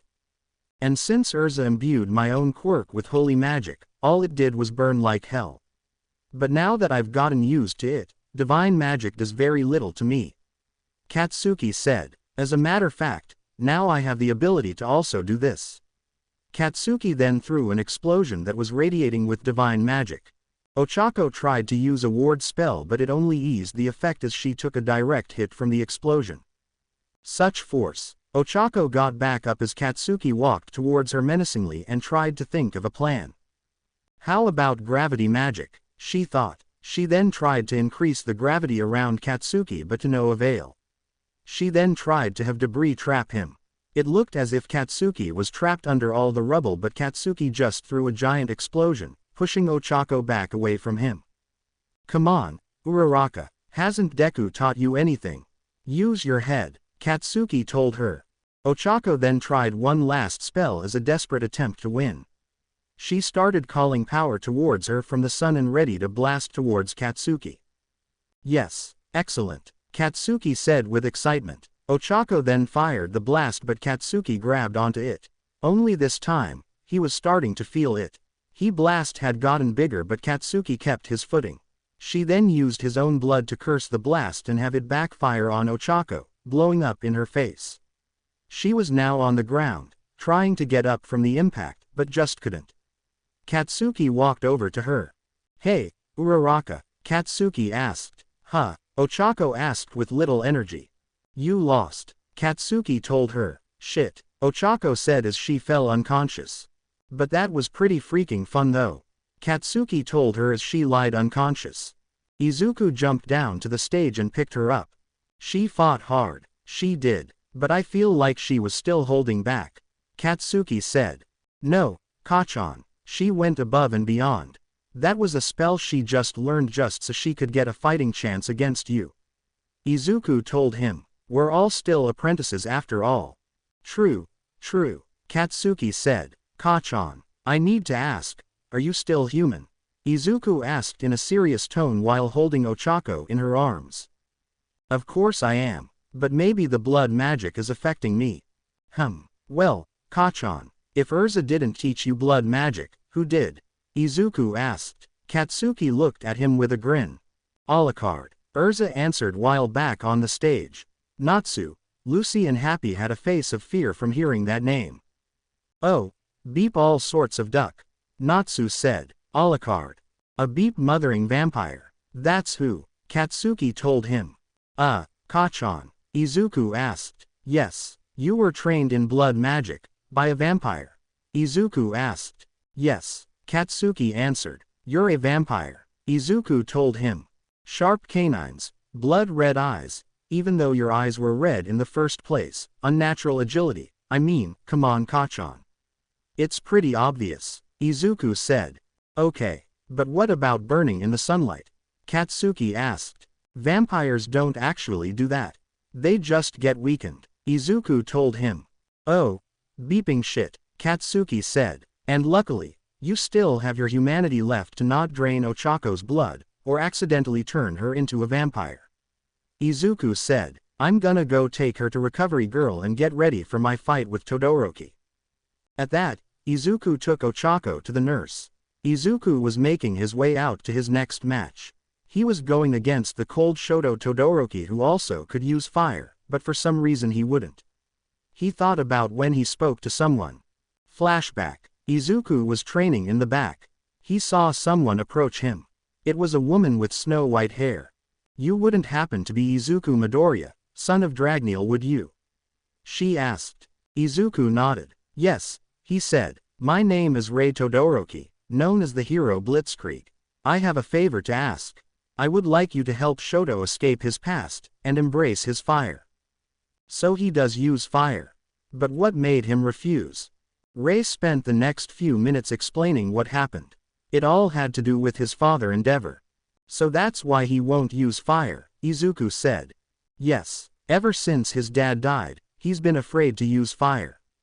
And on top of that, his personality seemed to change, Rei told him. It's like his two sides have been separated somehow. She took his hands. I beg you, help my son be himself again. Izuku nodded. I will. Flashback over. Izuku walked over to the stadium. He was face to face with Shoot, who made it this far without using fire. His reflection looked at him. You can't keep this up for long. His reflection said. Shoto ignored his reflection. It's a Mortal Kombat match. Present Mike said. Izuku Midoriya vs Shoto Todoroki, the son of the two pro heroes, Frost and the late Endeavor. Shoto looked at Izuku. He was determined to beat him. Round 1. Fight. Midnight said. ... Really? Seriously? Izuku channeled Alpha around his. Shoto shot an ice wall Izuku's way. Izuku countered with a punch, shattering the ice, making it into small particles. Izuku noticed that Shoto was only relying on half of his power. This is what Frost meant, Izuku thought. He's trying to prove he doesn't need fire to get the job done. Shoto fired another ice wall at Izuku. Izuku threw a fireball to melt the ice. Todoroki, listen to me, Izuku said. I know you wanna be a hero, but you can't half-ass it like this. Shut up. Shoto threw another ice wall aimed at Izuku. Part of his was starting to freeze up a bit due to overuse. He can't keep this up, Izuku said. Shoto saw his reflection once more. Shoto, you can't keep this up anymore. Give me control. I don't need you, Shoto said. I can beat him with only half of my power. Well, it's quite obvious you can't. His reflection argued. Look at yourself. Shoto ignored his reflection. He then summoned more ice pillars. Izuku jumped up and was suddenly flying. He had wings made out of fire. Come on, Todoroki, fight with all you got, Izuku told him. Let me talk to him, Izuku, said a voice in his head. No, you'll just taunt him, Izuku told the voice. You're right, but you need to know, I have access to the afterlife after all. If anyone can have him let go of his grief, it'll have to be me. The voice told him. Fine, I'll let you take over. But only because you said you'll help, Izuku told him. Excellent, the voice said. Izuku's eyes then went slit and Izuku summoned two more fiery wings and a fiery tail. Time started to slow down as Izuku and Shoto were in a mysterious void. So, Shoto Todoroki, not using your full power because of your grief. Are you this pathetic? It's because he's scared, said another voice. This voice sounded similar to Shoto's voice. The voice was talking to Shoto's reflection with red hair. Oh, I get it. He's a coward. What do you know? A coward wanting to be a hero. How rich. Ever stopped to think if your father wanted you to restrain yourself? Said Izuku's inner spirit. He thinks he caused his father's death, Shoto's reflection quickly said. Oh, I get it. Maybe you need to hear from your own father then, said Izuku's spirit as he waved his hand to change the surrounding area within Izuku and Shoto. Shoto saw that this place was misty and rather cold. Shoto, said a voice from behind him. Shoto turned around to see who called him. When he did, he saw someone he hadn't seen since childhood. His own father. Endeavor, the number 2 hero who gave his life to save Shoto, was right in front of him. I'm glad I was given the opportunity to speak with you. I've been wanting to tell you that my death is not your fault, my son. Endeavor told him. But you'd still be alive if it weren't for me, Shoto said quietly. Not true, Shoto. Endeavor then pulled down a chart and got out a teacher stick while putting on a pair of glasses. You see, Shoto, when I saved you from that attack, it was the villain who killed me, not you. So the fault was never yours to begin with. It was the villain. So, you see, Shoto, the fault was never your own. His reflection told him. So, do you still want to be a hero? I do, but I'm scared my fire will kill someone, Shoto said. And your ice won't, said Izuku's inner spirit. Shish. Izuku shushed him. Who said your fire would kill anyone? Endeavor asked him. I've been a hero for a long time in my life, and has my fire caused any casualties? No, exactly. So, I ask again. Do you still want to be a hero? Endeavor asked. Shoto slowly nodded. Then stop beating yourself up and fight with your full power. Endeavor told him. I will, Shoto said. The surrounding area then went back to the arena as Shoto faced Izuku. Thank you, Midoriya. I will fight with my full power. At this, a pillar of fire came erupting out his left side. Hey, it's all yours, Izuku. Thanks, whoever you are. Izuku said. Release restraint level 1. Izuku then bursted into green flames as he sprouted fiery dragon wings and a tail. Holy shit, Inko said. Izuku brought his hands back and started compressing his fire power into a single blast. One for all, 45%. He said to himself. Shoto spread his hands outward as he channeled both his fire and ice into one blast as well, using his full power. Rei was watching with a smile on her face. Izuku and Shoto both powered up their blasts enough to shoot. When they did, the blasts collided, causing a huge shockwave and explosion, leaving nothing but a crater from what used to be the arena. After the blast, smoke was everywhere. People in the stadium couldn't see anything past the smoke. How the stadium still standing? Midnight asked. Am I a joke to you? Smintos asked. The smoke finally cleared and everyone saw Shoto was knocked out cold while Izuku was still standing, barely. Midoriya advances, Nimari said. Izuku walked away but then turned to face Shoto. You're welcome. Eri and Ochako went to the infirmary to see Izuku. Eri crawled out of Ochako's arms and hugged him. Daddy, you were great out there. Eri said. Thank you, my little unicorn, Izuku said. So why are you back here? Ochako asked. Just getting some things checked out by Recovery Girl, Izuku said. Is she the old lady? Eri asked. I'm not that old, Missy, Recovery Girl said, walking out with a smile. Mama's match is gonna start, Eri said. I think she's against that fat hooker. Firstly, who taught you that? Secondly, who are you talking about? Izuku asked. I think Melissa is up against Mizu, Ochako said, and to answer your question, it was probably Aunt Ryoko.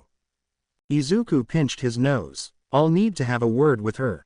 Melissa was walking out into the stage for her match against Mizu. Mizu was planning to humiliate Melissa like she did with Kaminari. As the lady and bitch walked up the arena, they were waiting to beat each other senseless. We have the water sorceress that not even a mother would love versus the beep quirkless tech girl, who I'm personally rooting for, up for this match. What did you say? Mizu shouted. I'll beat your ass to Kingdom Come, you overgrown microphone. She then glared at Melissa. And you shouldn't even be here.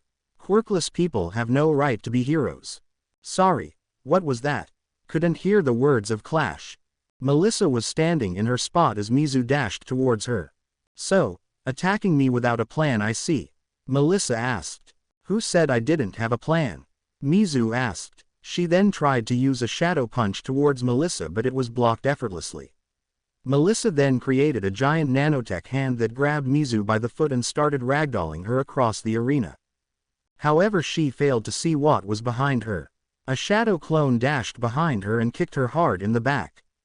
Ack! Melissa screamed in pain. She then covered herself in nanotech, leaving her eyes open so she could see as her nanotech was floating in all different directions. She believed she was safe from harm.